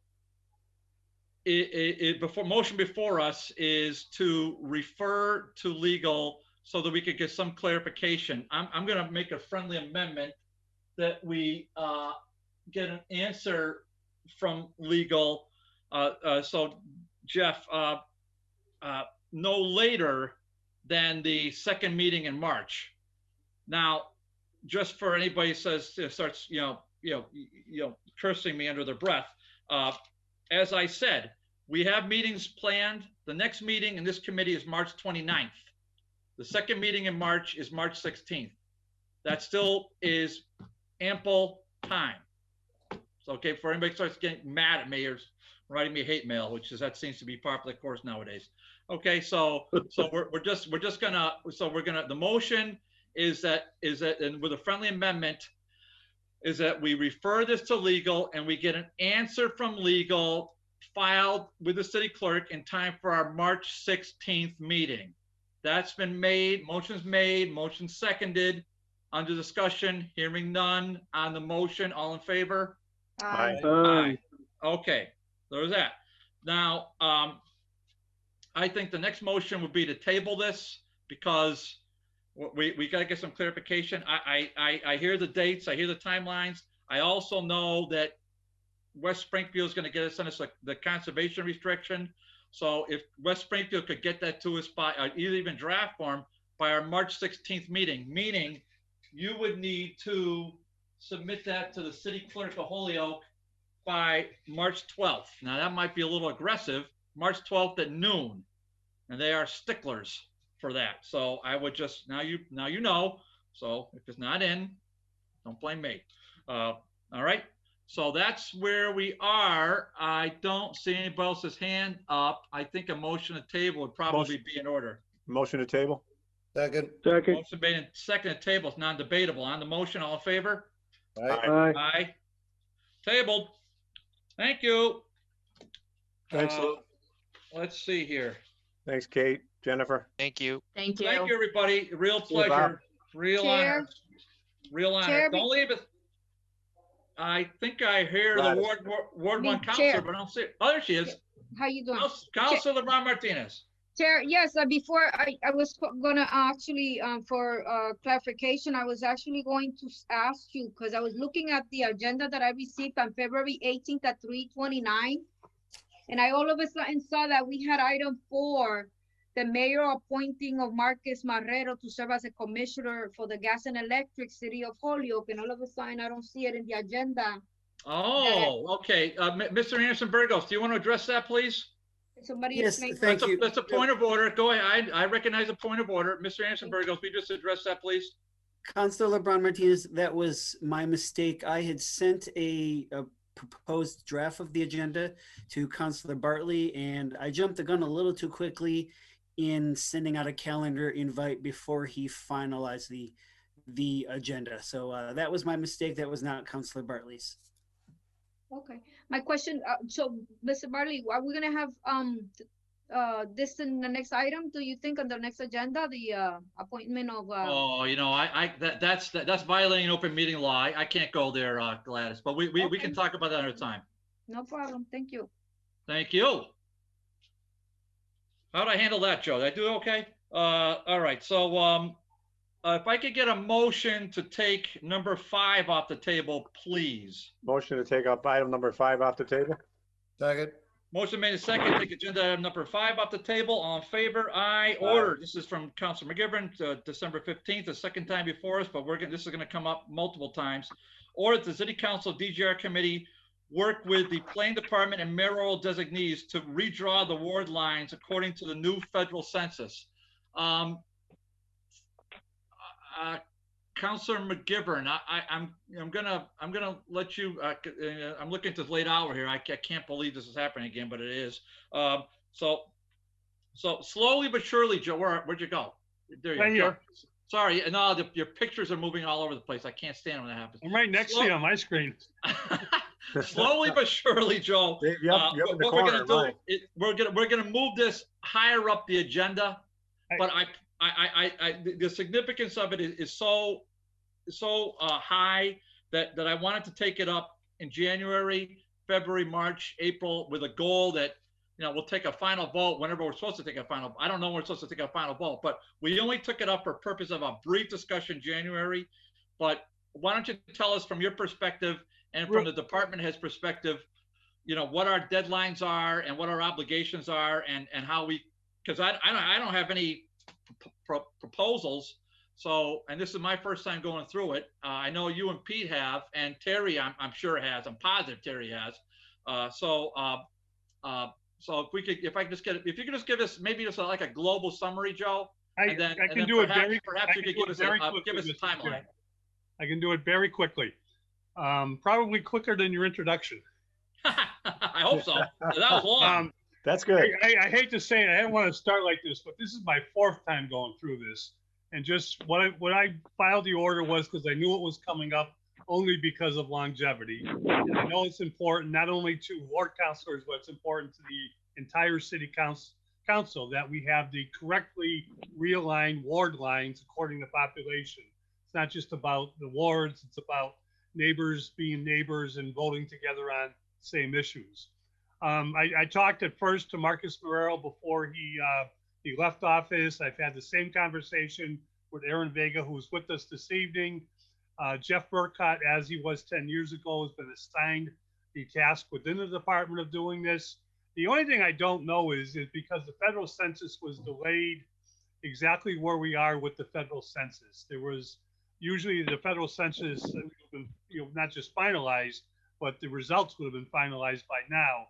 But mostly because of COVID and things that happened, it got slightly delayed. So I would just, if Aaron has anything to add, we're still on a schedule. We're getting to a point where I think we can start seeing some drafts, but we're going in the right direction. You're right, Joe. That was faster than my introduction. Aaron, why don't you tell us what's happening? Thanks. Good evening, Mr. Chairman and members of the committee. Yeah, and actually I was on the last time we redistricted as well, so I'm familiar with the process as well. We got a lot of veterans here. Yeah, so yes, as Joe mentioned, it is a little bit delayed. I sent an email today from Jeff, who's our contact in the office on this matter. Our census liaison, our Census Bureau contact, has submitted information to us, and that they are planning on getting information data out to us this spring. This would not be for this election cycle. This would be for next September election. It would not be for this year, is my understanding. So that is, so we don't have to worry about drawing lines, but I could be corrected. So maybe we want to double check that. But if we're not going to get information until the spring, I think it'd be pretty tight for local and the state to redistrict lines for this election cycle. So we are on it. And as Jeff, I relayed from Jeff, our principal planner, that he will again provide all maps and information as needed. I sent some information earlier back in January when I did leave About this time last meeting, so I didn't stay, unfortunately, for the full, but I have some information from the state level as well. And of course, I can reach out to any contacts we need at that level. But we are prepared in my office once we get the data to submit it to you. My understanding would be if it's this committee, that's great, but I'm not sure if you'll form a separate committee to deal with this issue. But if this committee, that sounds great. We will get you the maps and everything you need in a timely manner once we get the information. And I shared the email to your city council administrator. Is that Jeff's title? I don't have that email. I just checked, but I could be wrong. Oh, no, it came in at 9:22 p.m. Wow. Okay, Yeah, I guess I do have an email. Sorry, I sent it earlier today. Wow. It came in, yeah. Okay. So, all right. Email's here at 9:22. It's now 9:25, but that's all right. It's all good. It's all good. No, wait. Okay. So Aaron, let me, and Aaron or Joe, however you want to do this. Now, I just assume I'm going to put this on the 329 agenda and the 426 agenda and the 524 agenda until we get this done. So I don't want it to slip. And if it's this committee is going to do it, I don't think we need to form an ad hoc unless the maker of the order wants to do that. The maker of the order wants to do that, then so be it. But maker of the order specifically said this committee. So I'm assuming this committee is going to be it. Traditionally, this committee has handled it for the city council. I think you're more than more than capable of handling it. Aaron's got the right idea, although I think if we go beyond this election, we're going to need a waiver. But I'm just going by memory there, Aaron. But no, Mr. Chair, I think the idea, it's a little tedious once you start seeing the maps. 10 years ago, it kind of fell in place. 20 years ago, it wasn't that easy. So but Joe, let me just hold you. That's one aspect of Zoom that I actually like, because we can see the maps, directly in 12 inches in front of us. But go ahead, proceed. No, I think it was a good point, and I just want to get and I think you're right to keep it alive so that we get to see something. So at least we have an idea. Is this going to be controversial, or is this something that's going to fall into place? Okay, so if and I see Councilor Tom, but hold on a second. So Aaron, if we could you raise an important question? By March 29th, if you could send us a communication through Jeff relative to whether these lines need to be drawn for this or a subsequent election. I think that's important. Councilor Tallman. Yeah, just real briefly, I was on the last one, and I believe we did it with the maps, and I think it was for the following year, but I'd be looking forward. I think it's I remember looking at the maps and looking at the population of the different wards and precincts and doing this in this committee, but I believe it was under redevelopment committee at the time. But I'm looking forward to doing this again, and whenever it needs to get done, if it's this year for the fall or next year, I'll be happy to work on that. Thank you. Okay, and because this is on the same thought process, I think the members of the council know, especially the Ward 2 councilor, is that I asked the city council president to form a committee relative to polling locations. I think I did that in December, and we haven't had. Now I sent the president text messages over the weekend. I haven't had the pleasure of reply, but I'm hopeful that we'll get some kind of commission set up for polling. And Aaron, this is what the thinking was. Our polling locations are just, we need there's room for improvement. That was the point. And so, whether we need 1 in Ward 3 or we need 3 in Ward 2 or whatever. But the point was to get a commission going. So I'm going to ask you, Aaron, to consider, but I'm really asking you to it, if you would. If you could work with Todd, perhaps work with the mayor. I really don't want it to be politicians doing this. I mean, the real hope is to have, members of the public really get back. Where are you? I mean, the poll workers, the city clerk's office, somebody who's got some real hands-on. Okay, so if you would sort of consider doing that, I'd appreciate it. All right, Councilman McGivern, what's your pleasure for tonight? Mr. Chair, I thank you for taking it up. We could just lay it on the table for the next chance we could look at it and hopefully have something more concrete to look at down the road. Okay, well, it will be on the March 29th agenda, okay? Any other councilors have a question? Well, hold on, Glass, Councilor Yeah, Martinez, then I'll yeah, I'm recognize just the other. curious, who determines why a person who may be a politician not sit in this committees? Who decides that?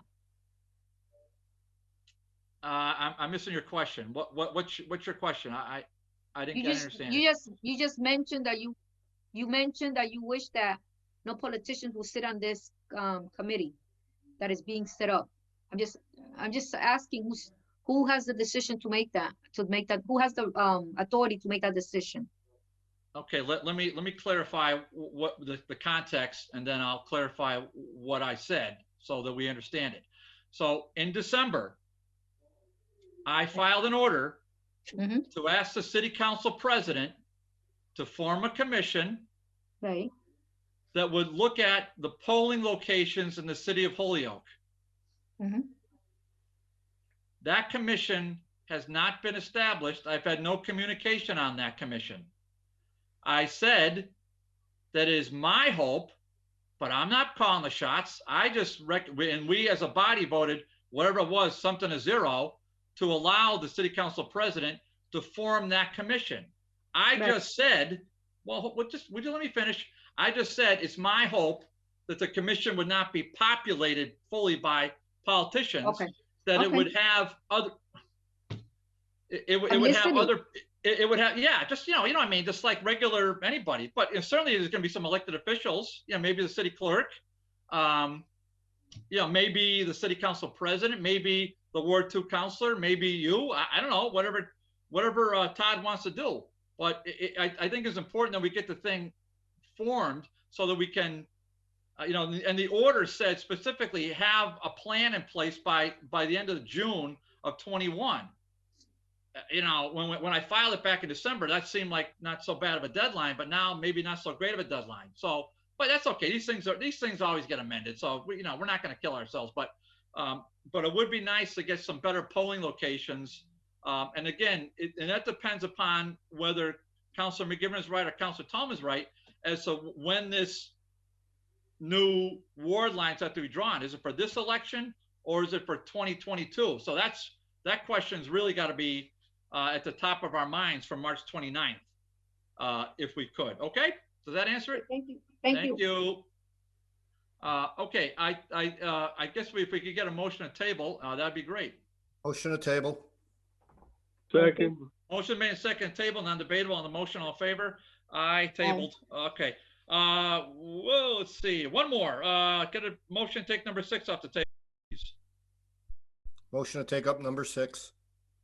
Second. Motion made second to remove item 6 from the table. All in favor? Aye. Ordered that the DGR committee meet with Holyoke Media to put together an action plan to televise city council meetings and subcommittee meetings translated to Spanish. The goal should be to televise within 48 hours of the actual meeting. The maker of the order is Councilor Murphy. It was signed on by a lot of councilors, which is awesome.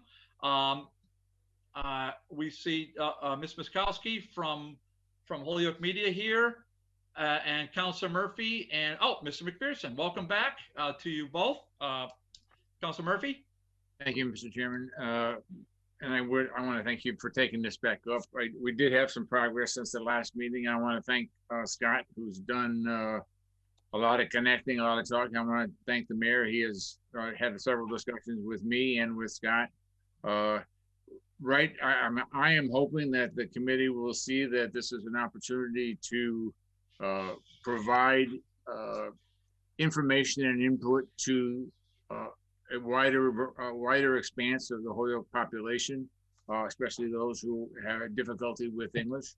The mayor has worked with Scott, and as I understand it, all of this can be paid for with the unencumbered funds from the municipal account with Holyoke Media and Comcast. We worked, or Scott primarily, I did send Nick Magnolia from the school, who does the interpretation for the school department staff. I did send him a communication, but I know Scott has done much more direct communication with him. They have staff that would be available to do the interpretation. All of the expenses, as I understand it, and Scott, you correct me if I'm wrong, will all be able to be covered without with the funds that are available to create communication and media for the community. So, I mean, I think we've got an opportunity. I had suggested that we start with just the city council meetings to see how that goes to start with, and then go from there. And as we move forward, if we wanted to do subcommittee meetings as well. But for right now, I would like to see us get going sometime in March if possible. I know Scott's talked about the hardware that he needs and things along those lines. And, you know, I will defer to Scott, but I want to thank him. I think this is something that is long overdue. And I do think it's something that my hope is that it can provide a more informed citizenry, and then a more united citizenry. So I would hope that we adopt this tonight, recommend it, and that we have Scott work with whoever needs to be worked with and gets this implemented. Yeah, I'll recognize Scott in a second. Councilman McGivern. Thank you, Mr. Chair. I appreciate the work that's been done away from this meeting, and I mean that sincerely, and I understand we need to go forward on this issue, and I'm all in favor of this. But what I haven't heard is the answer to my question at the last meeting is, are we going to translate verbatim what a city councilor is saying, what anyone is saying in these meetings? Because if we're not, we're going to have a long discussion about that. So that leads right into Mr. McPherson. So, Mr. McPherson, welcome back. And Thank you. Why don't you give us your take? Yeah, so Councilor McGivern, it's, you know, since you mentioned that at the last meeting, I've thought about it a great deal.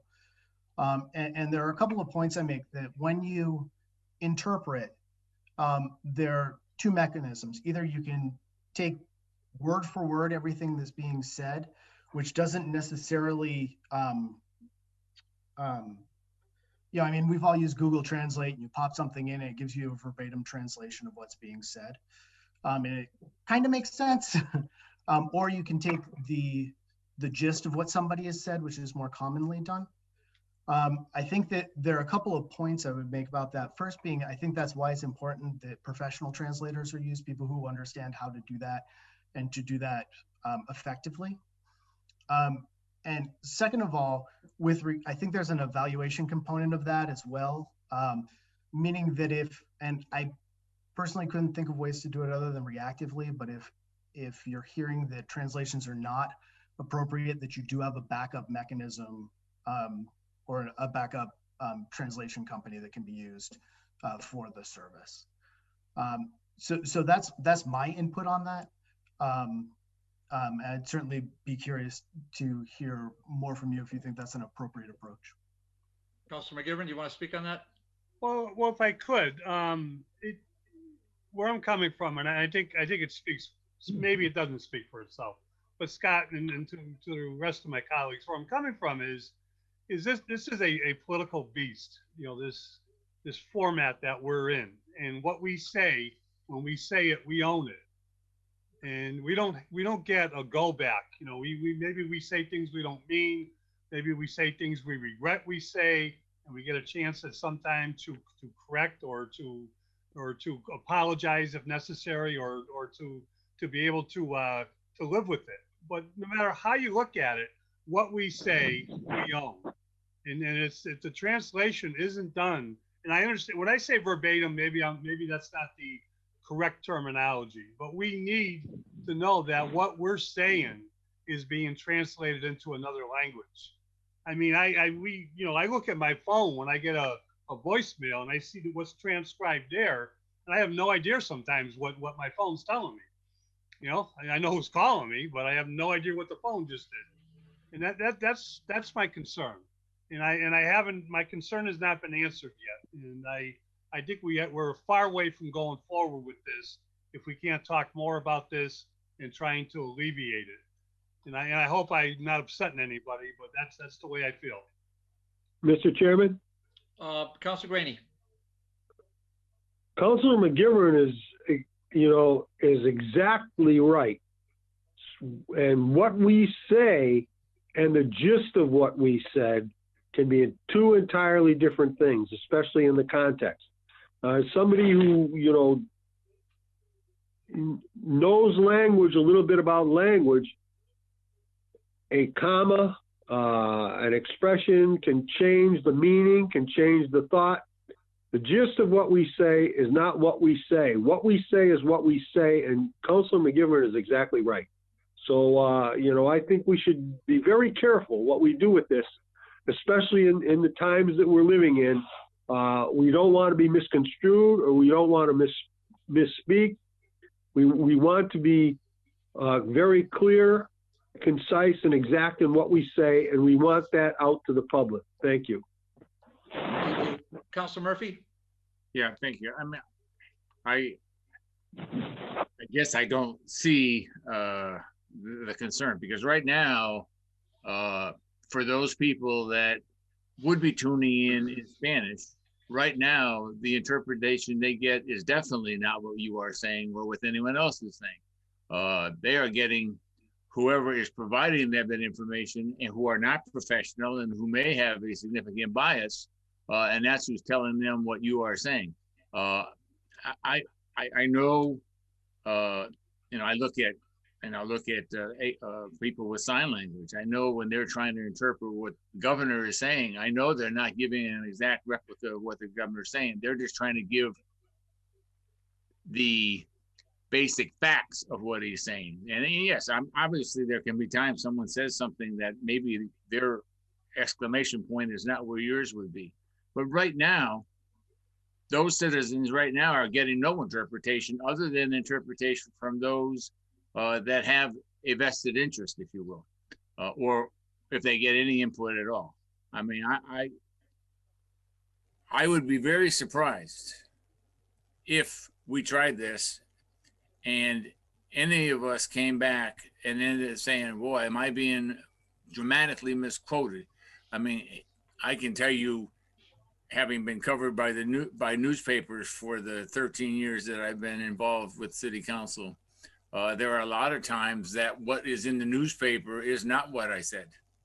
But in general, the theme of what I was saying is there, but it's not an exact quote. And in some cases, it's not even the theme.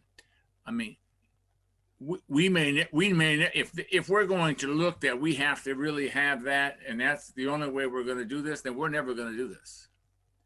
With all due respect, and I have ultimate respect. I mean, Councilor McGivern and I have served for a long time. We sat next to each other way back when both of us were younger. He was still much younger than me, but this is a community that needs to be able to have more informed citizenry in order to unite this community the way it should be.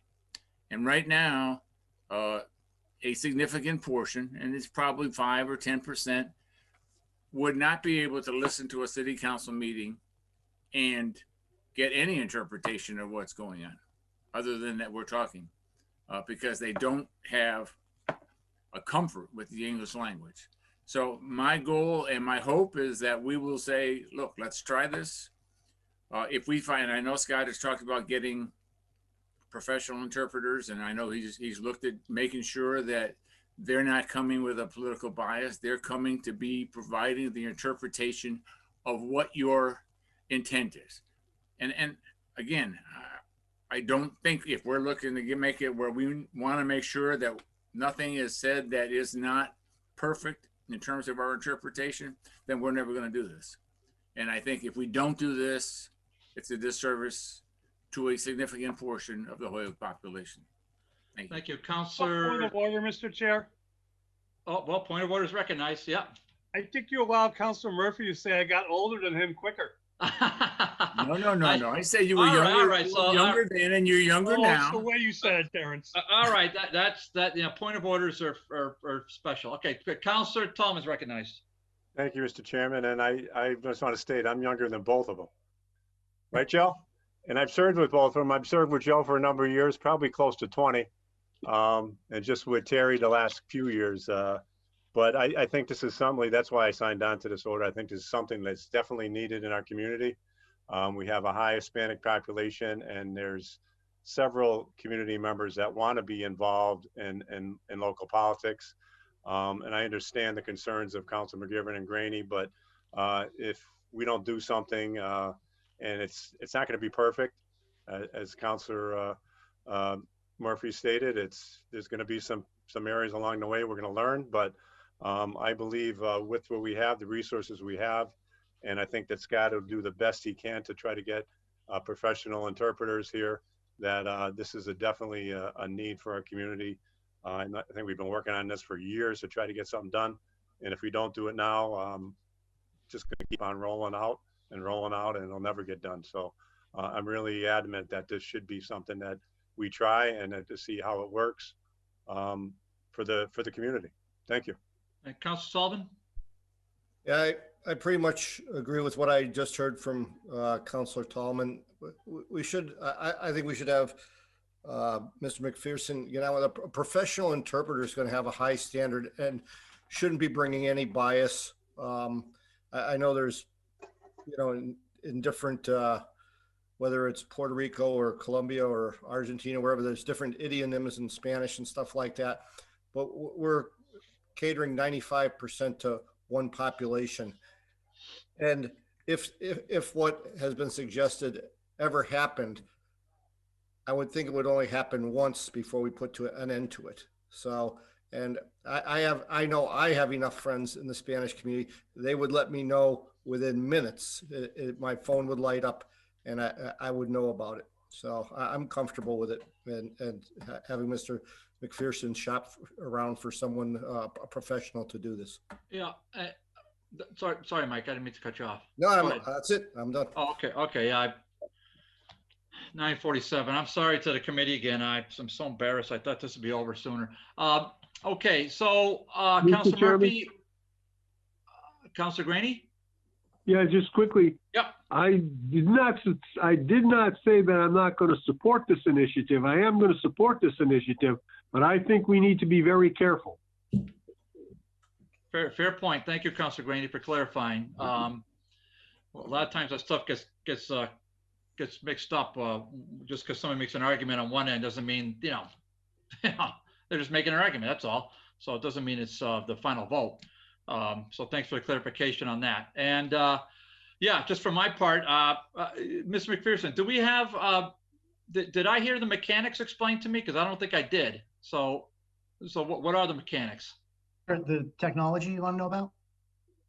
Yeah, the timeline, the mechanics, the cost, and how? I don't think I heard that. Yep.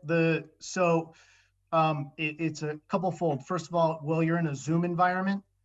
Zoom has a built-in interpretation function where you can designate someone an interpreter for a specific language. That's done on the hosting end,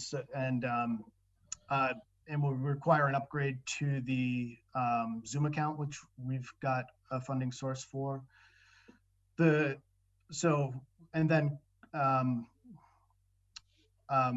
Transmission-wise, in the short term should be understood to mean the month to 2 month range. It'll be two separately broadcast signals, one in English, one in Spanish, on two separate channels. Once the technology, so then when we're going to upgrade the transmission equipment so that further down the road, once that is installed, you'll be able to use your remote control on the cable system to switch between SAP or secondary audio program, which will have the Spanish feed on it live on one channel. And then once you are back to being able to meet in person, it will, the interpreter will be in a separate room watching the video feed, simultaneously interpreting while you go. With regard to costs, it's hardware costs are around $10,000. The recurring interpretation costs are around $500 a meeting, and that's an approximation. As Councilor Murphy said, we have a funding source for it from the franchise fees, which can only be spent with the mayor's approval. And he's voiced his support for this as well. Okay, so I'm glad I asked the question. Councilor Bartley. Good. Councilor Murphy. Oh, I see the other hand. Sorry, I see. Hold on a second. Hold on. We got anarchy here. Hold on, Councilor Murphy. Councilor McGivern has the floor. Scott, if I could through the chair, Scott, on mechanics stuff. Thank you for explaining that. And I understand we're not going to be on. I hope we're not going to be on Zoom forever. Although it gets kind of well, it gets what it is, I guess. But look, who's going to hire the translator? So the people we are talking to right now, they're currently employees of the school department in the translation department there. And it would be an invoicing matter. There's no hiring. They would invoice us for the services that they provide. And are you telling me that the schools are going to have a say over who translates the city council's business? The interpreters that they have are, again, as for how they designate work duties within that department, I'm not specifically sure. I think they have a group of 2 or 3 interpreters that they use regularly, and that they contract out some of the other stuff internally. I'm not fully sure of that dynamic. I don't think they're, I'm not sure. I can certainly ask about that, how they select the people. I think they just have a couple of people who are assigned to interpretation duties in that department.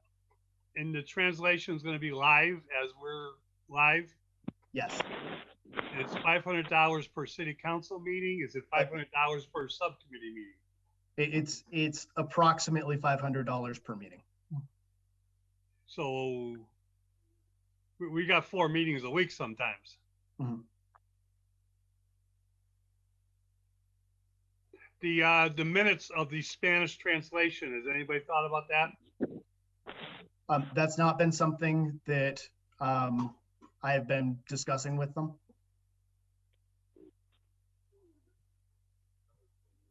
I don't think we're at the point where we know what this is actually going to cost the city. Councilor, if I may make one point, this isn't coming from city funding, just so that's clear. You're paying for the minutes, you're paying for the translators, you're paying for everything that takes place.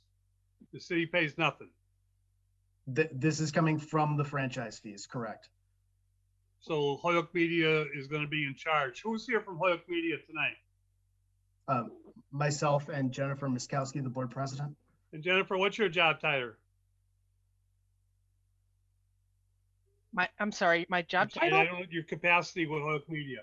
Oh, I'm the president of the board. Thank you. Just curious. Sure. Thank you. Mr. Chairman? Thank you, Mr. Chair. Well, Councilor McGivern still has the floor. Councilor McGivern. I'm all set for now. Thank you. Okay. Councilor Graney, hold on a second. Councilor Murphy. Yeah, I just wanted to make a point because and one of the other things about trying to make sure that the interpretation was done well. And Scott, you correct me if I'm wrong again. And one of the reasons that the cost was higher than we originally thought was that in order to provide as accurate interpretation and an effective interpretation as possible, there's not one person that does the entire thing. They basically, if I heard you correctly, Scott, it was about there's 2 people and they're each doing approximately a half hour so that they're not becoming mentally drained and losing the train of thought. And Scott, you correct me if I'm wrong, but I think that was one of the reasons the price went up compared to what it was originally. And again, my original goal here was to just start off with the city council, full city council meetings to kind of get us started. And if there are hiccups, that we would deal with them before we started doing anything else and got a better idea of what the actual cost would be. But the mayor has agreed that all of this would come out of the fund from the account. Councilor Graney? Yeah, as Scott mentioned, the interpreters are coming from the school department, and can you guarantee that these interpreters are going to be without bias?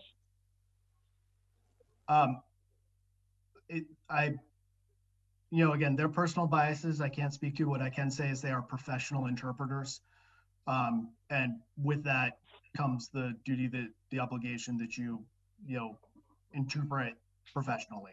I'm certain they have a code of ethics of some sort.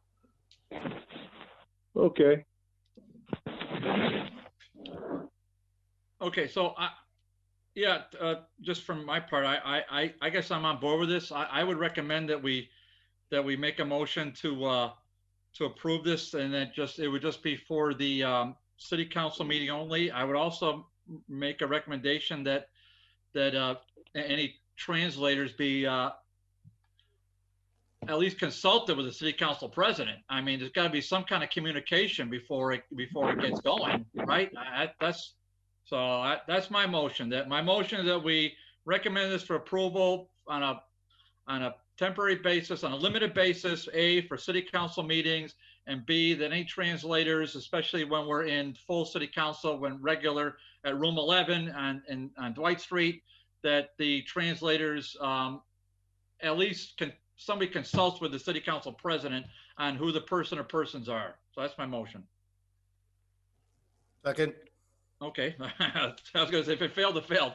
Okay, that motion made and seconded. Under discussion. Hearing none. On the motion, all in favor? Aye. Aye. Opposed?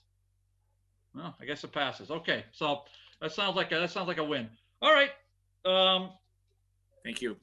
So that's where we are. I guess we're adjourned. We'll see you March 29th. Okay, so motion adjourned. Yeah. Second. Motion made second to adjourn. Non-debatable. On the motion, all in favor? Aye. We are adjourned. 9:57 p.m. Wow. Good night.